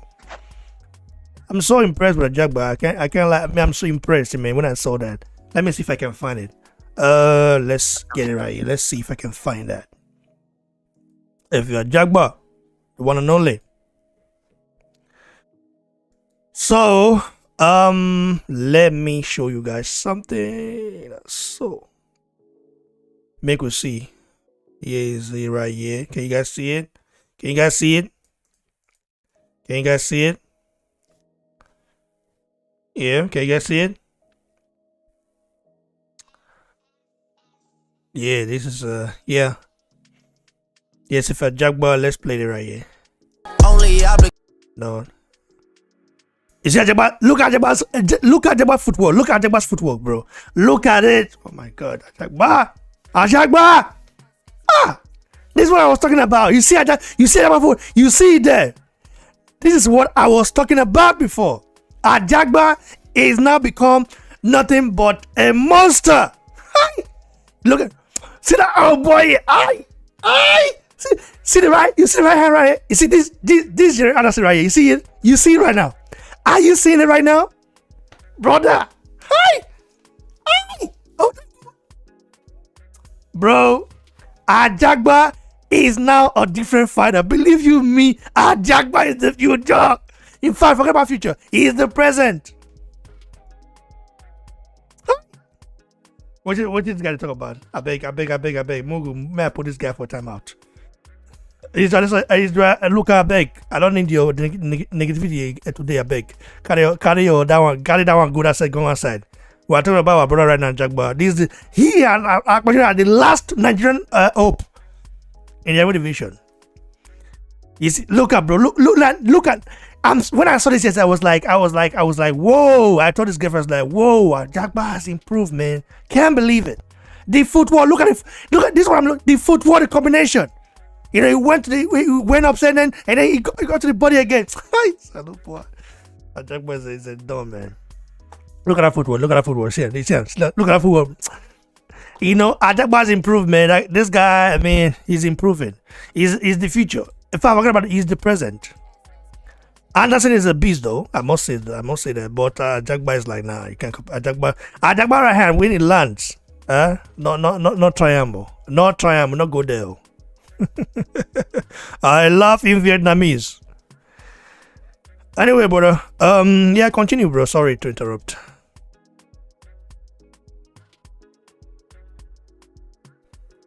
Are you there, bro? Oh, Adewale, Alpha. Can you guys hear me or not? I can hear you. I better remove her for. Let me see. Where's what? Wait, let me see.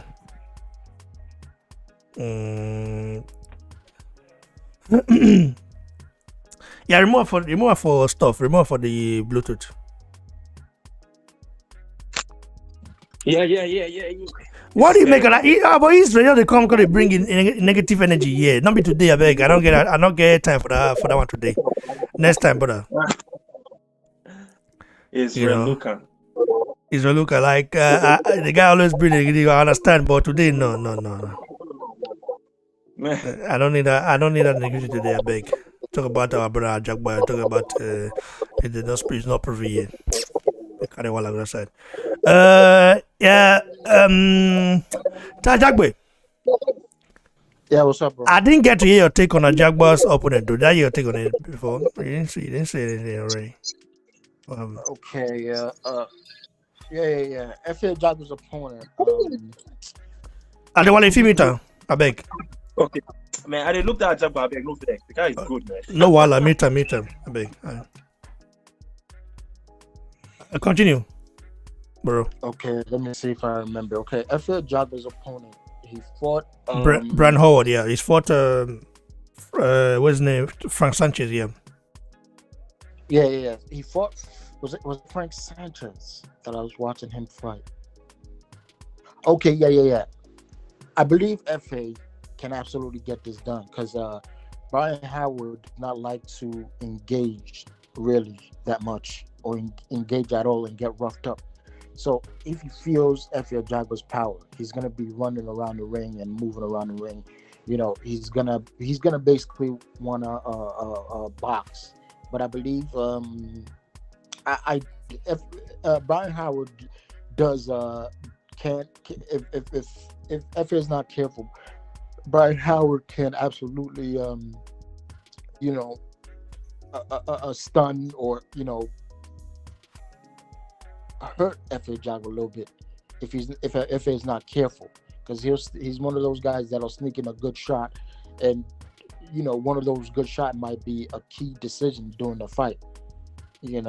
So if FA is not careful, and if he plays around with Brian Howard too long, and he doesn't really rough him up as he should, get in Brian Howard's face, get really nasty with him, and don't play nice, get him out of there, have him scared. I think FA Jaguar can get it done. I don't see this fight going no more than 4 rounds, bro. But if he lets Brian Howard hang in there and run around the ring and tries to avoid FA, the fight might take too long, and it's just opponents like that, you don't let them hang around the ring like that. So I want FA to really put the pressure on him and really just throw his those jabs that he has, those powerful jabs that hurt. Just throw it at him, and then just land something massive. Set Brian Howard up for something massive. I really don't see FA letting him go past 4 rounds.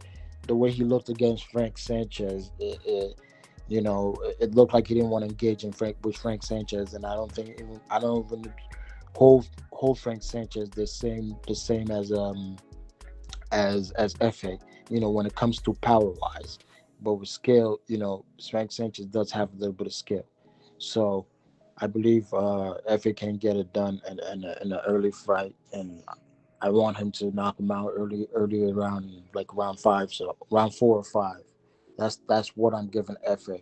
It'll be a good test for FA to see how he does with somebody who moves around the ring and can use, and can just fight can fight going backwards and can just use different types of skill. That's why maybe I don't know if how old that fight, that little clip that you sent between him and Jared Anderson. You know, that was a perfect. That was somebody for him to get good sparring in, because Brian Howard, I don't want to say he fights the same as Jared Anderson, because he doesn't, because Jared Anderson is above him, you know. But sparring Jared Anderson is good for him to set him up for this upcoming fight.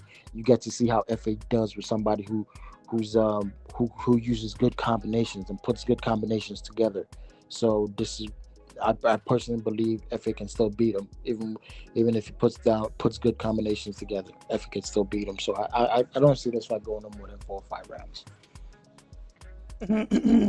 Well, that's a very good analysis, bro. I mean, I do understand it. Anyway, brother, I do appreciate all of you guys joining the show. We've got another topic. By the way, tomorrow, Mike, we might if it's tomorrow or today, I mean, I don't mind. Probably before the fight, we might go live to talk about Francis Ngannou. Okay, right. Against Philip. It's not Philip. Say Philip. Stipe Miocic. Yeah. He's that guy. So very nice. This Reluctant says, I'm just being objective. Man, you're not being objective. Like, that's not being by being objective. Like, that's just like sometimes being like dismissive of someone's ability. Like, I have my own. So, not the kind of short me like that. Not the bad one, that kind of thing. Me so. Anybody can be objective in a way, but not by just like, man, you know how they be now. Yeah, brother. Thanks. Adewale, are you there, bro?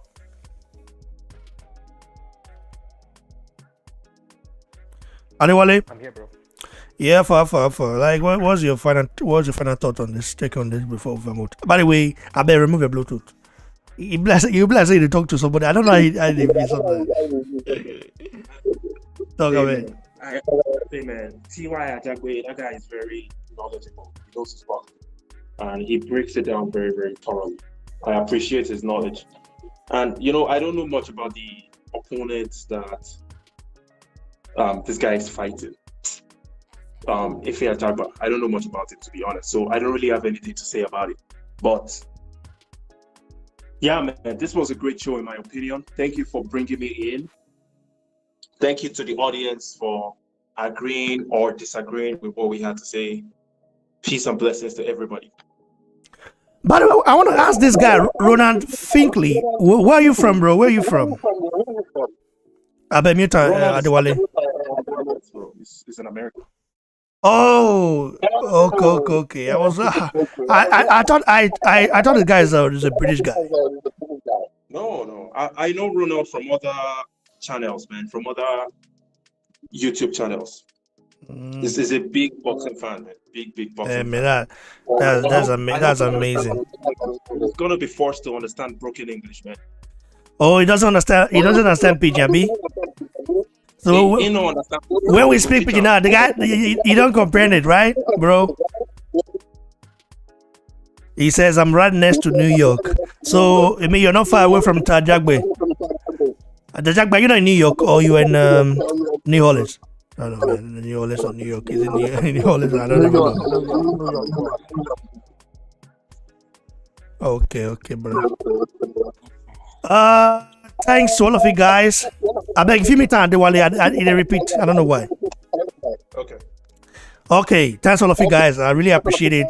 Now get your t-shirt, Akpajori t-shirt. You see this stuff here? You see You know this one. You see He's green white green guy. This is what you call greatness right here. You know, sleeping giant. Wake him up. Wake that sleeping giant up. So shout out to everybody. And this is Rafa Berry's t-shirt.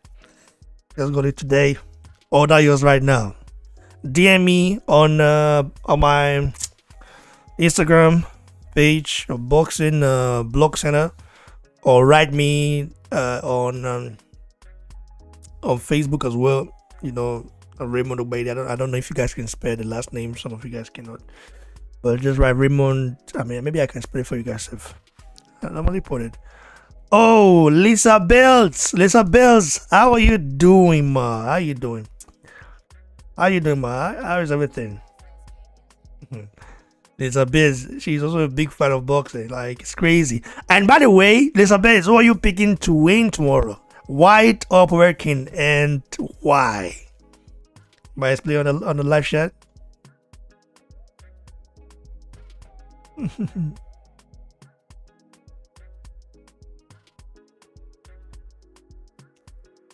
Let's see.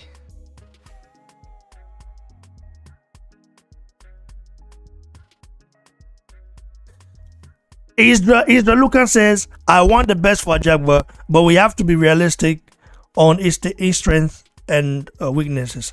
Are you there, bro? Tajagba, are you there? Yeah, I'm here, man. Man, why is Isra Lucan so negative in the way? Like, who said that Jagba doesn't have weaknesses? I mean, I've talked about it. His weaknesses before, like that I've noticed, in the past, like his footwork. Okay, now you see him improving on it. What is so wrong about that? His head movement. You see him fainting. Adepo used to stand still and fight. Now you see he's a little bit moving, fainting in a way. Like, bro, give the guy props. Why are you always like? I don't understand you sometimes, Seth. What do you make of that statement, bro, Tajagbe? Yeah, I too used to, after a while, I tear down a Jagba because I said I was gonna be a boxing fan before I became a fan of any fighter. And I tore into a Jagba, if maybe he's new and hasn't really been following the channel. We both did because we were massively disappointed in the lack of progress he's been making in training. But Raymond is right. You have to give Efe Jagba his props. He's actually been improving, massively. When I say massively, he's been improving massively. So you have to give it to him. Jagba is a good fighter. He has the skills. He has the athletic skills. It's just he needed somebody else to help him and somebody to coach him better. And hopefully, Kurama can get it done. As of right now, it seems that Kurama is doing the right job.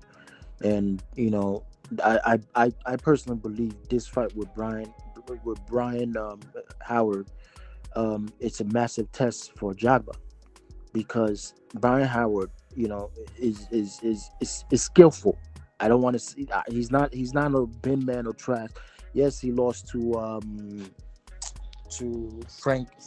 He lost to Frank Sanchez, but if you watch that fight, Frank Sanchez, was having problems with Brian Howard. So just because Brian Howard was moving around the ring and he had the skill, but only for just a short time. It could have been also during the coronavirus and he probably wasn't properly trained. So I believe either we're going to see a good Brian Howard or this Brian Howard might not be able to hang in there with Efe, because Efe has power.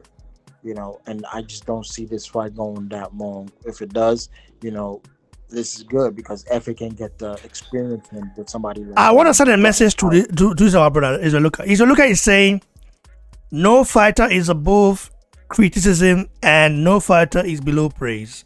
I always give credit where it's due. Do you even know why Boxing Blog started? Do you even know why I created this platform? How many times have you seen any of the, like, let's say the media, whether it's the mainstream media, or not? How many times have you seen them give a Jagba any credit? Or like even on YouTube, right? How many times have you seen any channel give a Jagba credit? Like, it's very rare. So how many times are they giving our brothers, even Joshua, they some of them criticize him, even, bro, I beg, support you. I understand. Listen, when a Jagba was very raw, like, I mean, when he was so raw to the point where he didn't have any F movement, he wasn't able to move his feet, like, I was one of the, I don't I think you're new to this channel. If you're not new, you know already. But I don't I think you're new. You're new to this place.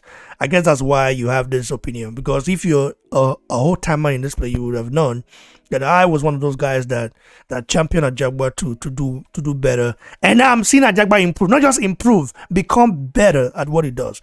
That's something that gives me joy, as a Nigerian. And that's something I want to see him do. Because remember, I was very optimistic about him. I was skeptical about him, when he linked up with Keiko Roma, because Keiko Roma is not yet proven, it's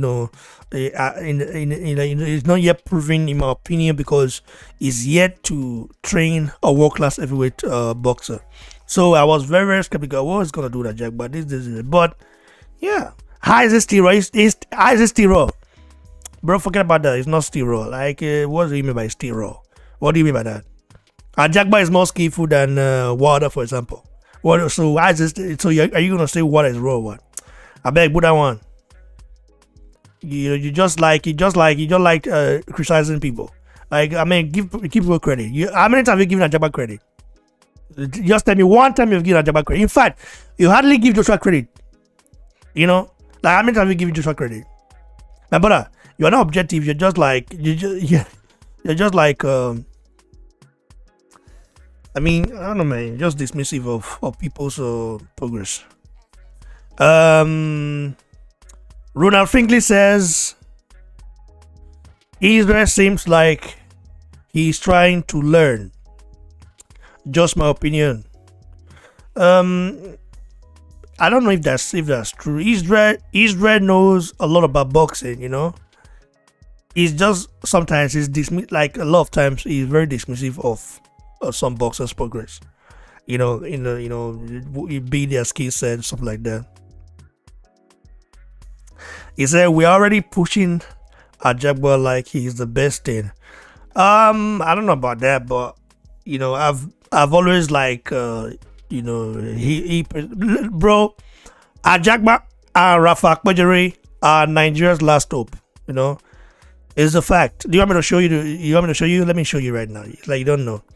So when I talk about them, like, I know Akpajere, for example, is still very much raw. Akpajere himself, he knows that.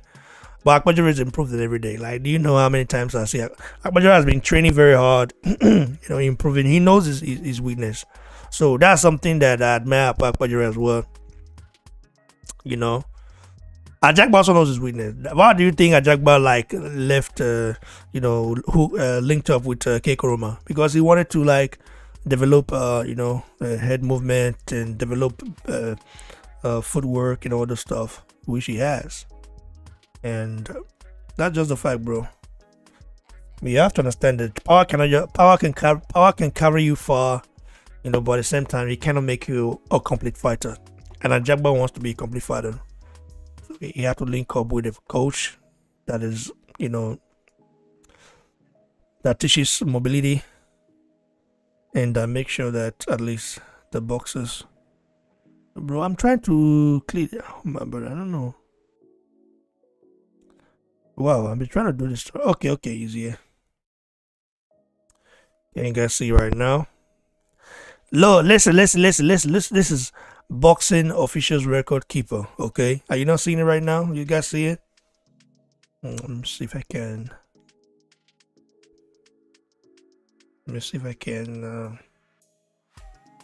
No, can I? No, you can't see. Now, wow. I'm trying to do something right here. I want to show you how many people represent Nigeria. Like 5 boxers. We have 5 boxers that represent us. 5 boxers, so just 5. Just 5. So what are you saying? Why must I not talk about he present them? You understand? Who go do it if I don't do it?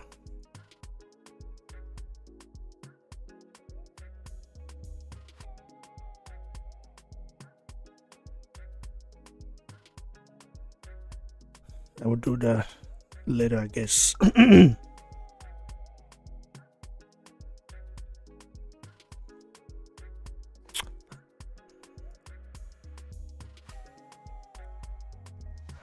Anyway, bro. Are you there, bro? Tajagbe. Yeah, I'm here, man.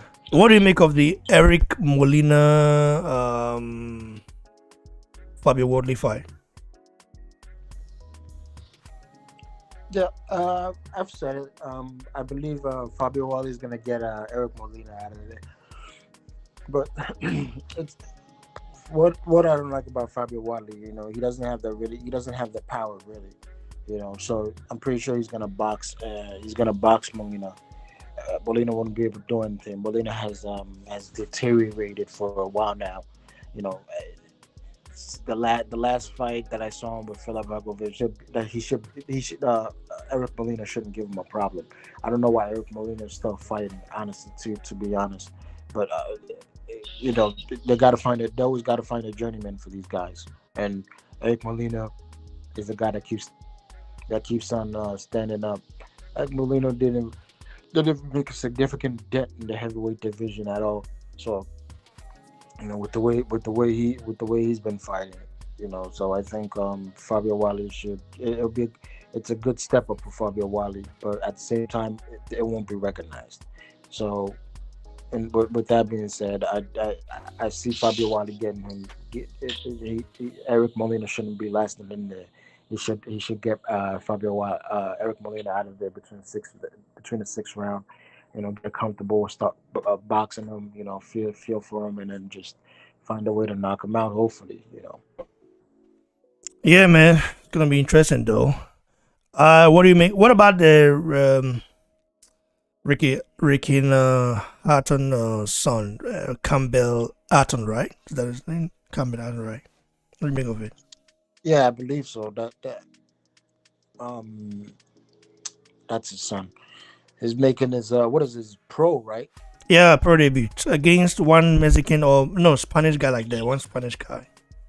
Yeah. That's good. Throw him to tough fighters. You know, get him built up in that momentum of being tough. You know, I liked his father. His father was a skillful fighter, but eventually he met somebody called Manny Pacquiao and Mayweather, and after that it was a steady decline for him. But I believe Campbell Hatton can outwork his brother and his father, just because he's under AJ, a very good supportive team. The AJ team is extremely supportive. They're skillful and knowledgeable in putting together good sparring partners for the management team. The 258 management team is very skillful with that. And you know, Campbell Hatton and his father, you see, they weren't able to really get it done in those big domestic international fights. So I think he could really in that category beat his father and be really good, just because he's under the 258 management. So I believe so, man. I really do, and I cannot wait to see him fight, because I think he's just as skillful as father, if not a bit better. You know, his brother couldn't get it done, and you know, his dad was skillful. You know, he did some things in the sport, but I think there was a limitation to what he could do. But I think I believe Campbell Hatton can get it done and can outwork his father and can be that fighter. What do you make of Pfeiffer Nick Webb fight? Yeah, like I said, there's certain fighters I pay attention to, and this guy I haven't paid attention to at all. But you know, let's see if he catches my interest this weekend. But I don't pay attention to this guy. Okay, you know about Chris Congo, right? And Chris Eubank Jr., right? He's not gonna be fighting. Oh, he's not his card. He's not his card. Okay, that's another card, I guess. Yeah. I don't think. Not this card. Oh, no, he's on the undercard. The Parker Chisora fight. That's gonna be also very interesting though. Look at it in a way.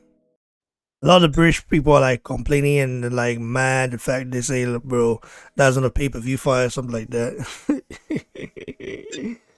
I understand, Hey, man. boys, the UK, they're always gonna complain, man. I don't know what to say to them. I just don't know what to say to them. They're a bit spoiled, really, to me. They're a bit spoiled. And there is Junior Chris Ariola fight is on pay-per-view. You know that, Yeah, I know that one's just garbage, honestly. bro. I'm He's not a big ripoff. Are you gonna pay for that fight? I'm not paying for that, man. Come on, bro. I don't want to get started on Chris Ariola, like, and but it's we all listen. Why disrespect the fans, right? I'm going directly to Chris Ariola. I'm not stupid. I'm not gonna pay for you to go in there and lose. Okay, you know we all everybody every. I hope Chris Ariola is listening to this because I'm gonna rip him a new one. He announced in his last fight, this is my last fight. So why are you trying to disrespect the fans, boxing fans, by trying to come back and, fight for money instead of fighting for a legacy? Your wins haven't, during your whole boxing career, there was not a notable win on your record. You've been used as a journeyman. Your face has been bruised up from left to right. You couldn't even knock out Adam Kalinacki, who doesn't have power. And the person who knocked out Adam Kalinacki was the Nordic Nightmare. So if he thinks I'm stupid for me to pay for a $50 fight with him and Andrew Ruiz, a sucker's born every minute. I'm just not a sucker. And whoever buys this fight, no offense, but you're a sucker. If you think it's gonna be a good fight, nope, it's not gonna be a good fight. He's fighting. He's coming in to fight to just take the money and just leave and put on a good a so-called good Mexican fight. Nope, you can find somebody else that's a good fighter and throw him in there with Andrew Ruiz. That's what fighters want to see, a good fight, not somebody to take punches to the face relentlessly and eventually call it quits. Come on, I'm just not that guy. Yeah, bro.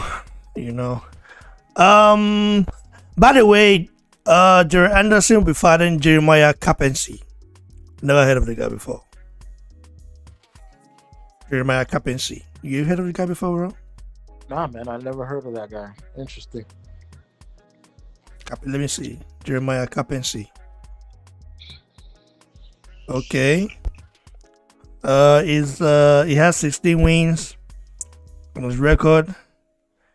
6 via knockouts, 2 losses by knockouts. The last time he fought was 2019.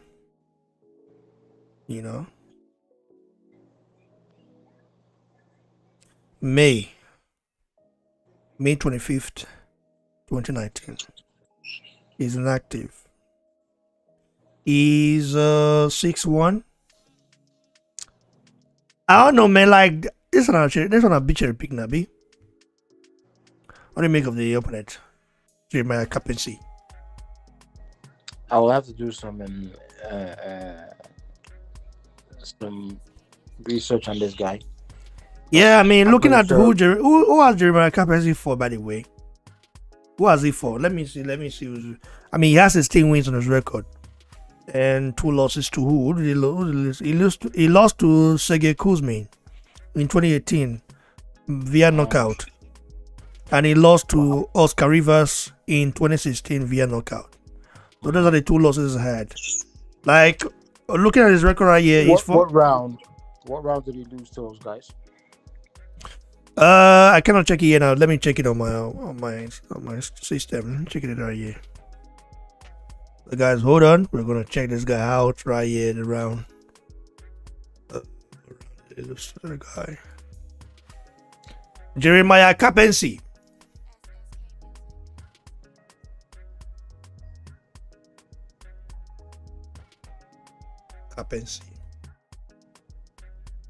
What a strange name for a surname though. First time hearing such surname. Interesting. Let's look at it right here.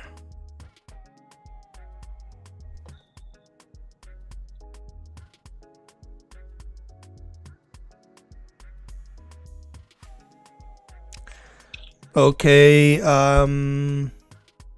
What round they lost to them, right? You were asking. Yep. He lost round 6. He lost to Kuzmi round 6. It was an 8-rounder. Lost to Kuzmi round 6. And he lost to Oscar Rivas in round 3. It was a 10-rounder. Well, I expect much from, I didn't expect much for him to, do any, for Sigmund Kuzmin to really knock him out. Sigmund Kuzmin is, is okay. He's a tough opponent, but he's okay. So 8th round is what I can expect from him to get knocked out by somebody like Sergey Kuzmin. Now for Oscar Rivas, I rate him highly. So yeah, that's a good round. This guy, seeing those two resume and put opponents on his record, the guy probably has some toughness to him. So it would be a good step up for 22-year-old Jared Anderson. You have to build these fighters up. You have to put them against tough journey, one after the other. Eventually, these guys will pick up enough skill to be able to put themselves to the next level, which will be those elite fighters that that he could face. Sometimes these elite fighters have problem with these journeymen because some of these journeymen. In my opinion, Akbajare beats Kapensi. Akbajare knocked him out cold. That's a fact. I'm not saying it because I'm Nigerian or something like that, but I think Jared Anderson he needs a big step up, like maybe someone like Kurapulev. Let's see how he does against Kurapulev. I mean, it'd be nice. Kurapulev might be too much for him, man. Oh, you think so? Yeah, I think so. They're building him up just little. They don't want to put him out there. So but Ajagba has a far better resume when it was when it was like when Ajagba fought Ronnie Hernandez. In his second fight, right? Right. That's crazy. Like that's really, really crazy in my opinion. Like that's like whoa. Jeremiah Kapensi. Anyway, it's what it is, man.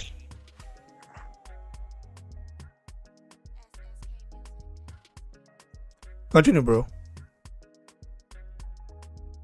Yeah, so I think it's a good step up. Everyone, if they watch this fight, they get to gauge Jared Anderson's skills to see if what he lacks and what he doesn't lack. This is the upcoming fight. These are the type of fights that you want to pay attention to. The kind of opponent. When these guys are up and coming and they fight somebody like these kind of journeymen, you get to see how quick they take him out or how long been there with. You get to gauge the skill. Much like Anthony Joshua, when he was fighting those journeymen, he was knocking them out left and right. And even with those tough journeymen, that's how you knew Anthony Joshua had power behind him. And even with skill, eventually he dominated Brazil, where he was even able to showcase more skill and really dominate that performance, by showing us he has power and skill behind his power. So it really gets to show you what kind of fighters are. So right now, this is to me, I think it's a learning stage. If you don't know much about boxing, these are the kind of fights you want to watch and gauge the opponent. So when BBC calls you in, you automatically know what to say. This Jared Anderson, it seems like he doesn't have power, but fantastic footwork. He could use the angles to his advantage because he's much quicker than his opponent. So right now, him and his up and coming opponents should tell you what kind of fight. What is Israel Lukan saying? He said Akbajaro will beat Kapensi just the way we believed Honorade would beat Kosobuski. I didn't believe Honorade would beat Kosobuski, but I hoped he beat him. It's two different things. I even told Honorade Warime that Kosobuski is a monster. You know, why is it taking this fight? Like, I mean, in such a short notice without preparation. What are you saying, bro? I could just big Kabesi. What is this guy even saying? What do you mean about that? No worry, you'll become a fan. This is what I always say about this guy. You know, Israel Lucan. He will say, "Oh, I'm just being objective." Like, no, this is not objective. This is like you are dismissive of people's achievements. You know, especially when it's. Are you even Nigerian, by the way? Or do you just have that name? Like, I mean, do you just borrow that name or something like that? In fact, I would like to see your face just to know, just to be sure. You know, continue, brother. He can't say that. Aquajori is a different fighter from this guy or neither did. Come on, man.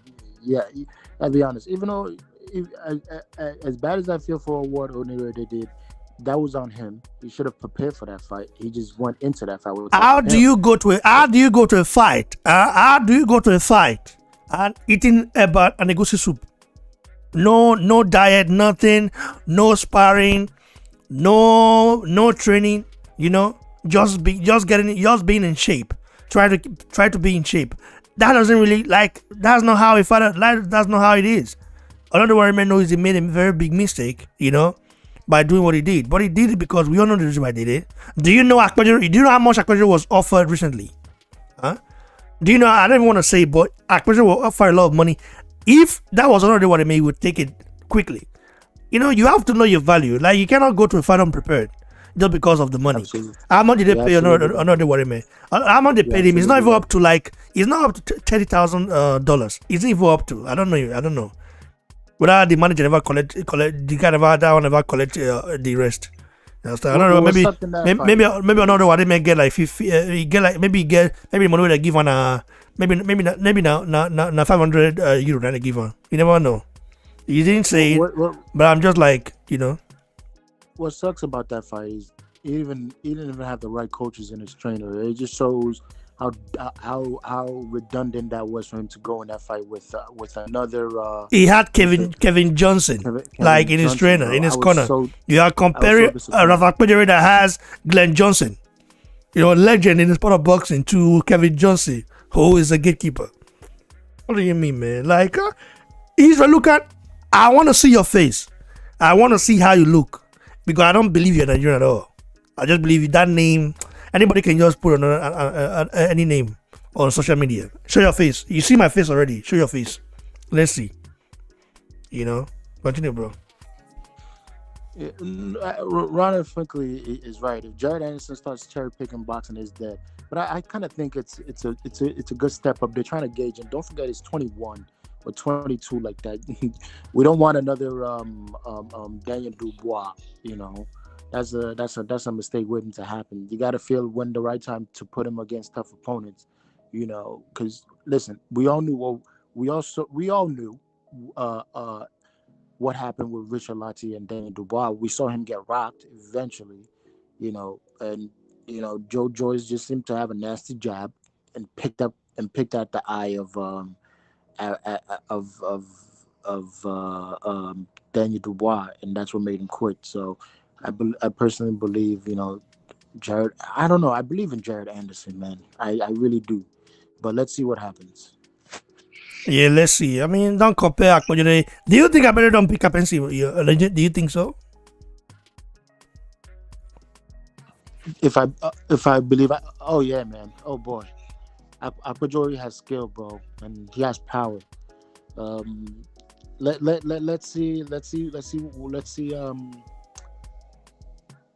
What he does, you know, I personally rate him a bit above Dominic Brazil, you know, in power wise and skill. But Akpajere can knock you out with one punch, you know that? Yeah, of course. Brazil cannot do that. Brazil cannot do that. So they are two different fighters. Brazil might be the experienced one, the more experienced guy in the pro game, but Akpajere stops Brazil. Maybe maximum 8 rounds. I'm not saying it because listen, bro. The people keep thinking I'm saying it because I'm Nigerian. No, I'm just saying it because this is what I feel. I know Akpajere. I know his determination. I know how hardworking he is. Do you know that the Akpajere Akpajere strength and conditioning coach is the one is the same as Water? Do you know that? You know that, bro? I think you know, Tajabwe. My Ojo, are you there? Say that again, bro. I didn't hear you. I said Akpejere's strength and conditioning coach is one of his coaches. He's also the same coach. He's also the same strength and conditioning coach of Deontay Wilder. Both have the same, Really? coach. Yeah, you know that. Oh, I didn't know that. I don't know if Wilder changed. And his training Akpajere is the coach second. Akpajere is the second project now. After Wilder, the second project. The other day, I saw a video of him saying that. He was talking about Akpajere on Sky Sports. You know, he got interviewed by Sky Sports, where he told Sky Sports, listen, he said that I'm making it to become a monster, you know, and I'm going to turn into a monster. You see. So that right hand, Akpajere, that right hand. That right hand, like, he took a lot of practice. You know, that's the same thing Water does. But one thing I like about Akpajere is that he's not just relying on that right hand, on his power alone. He wants to improve as further, you know, improve his footwork, head movement, more feinting, you know. Like, you need to do that, you know, you need to know where the punch is coming from. So Akpajere, yeah, has a long way to go, but still, he beats Kapensi in my opinion. You know, beat Kapensi, bro. I mean, knock him out. Run 5. Knockout. Pure 1.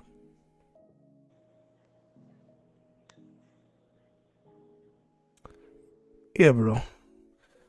So, I'm gonna get in touch with you, bro. You know? Hold on. So, guys, for those of you that joined us today, I'm so grateful that you guys joined us. Stay tuned for more exclusive banger. This was a very good show. I appreciate it. And we'll be right back very, very, very soon. Boy, name is Martino.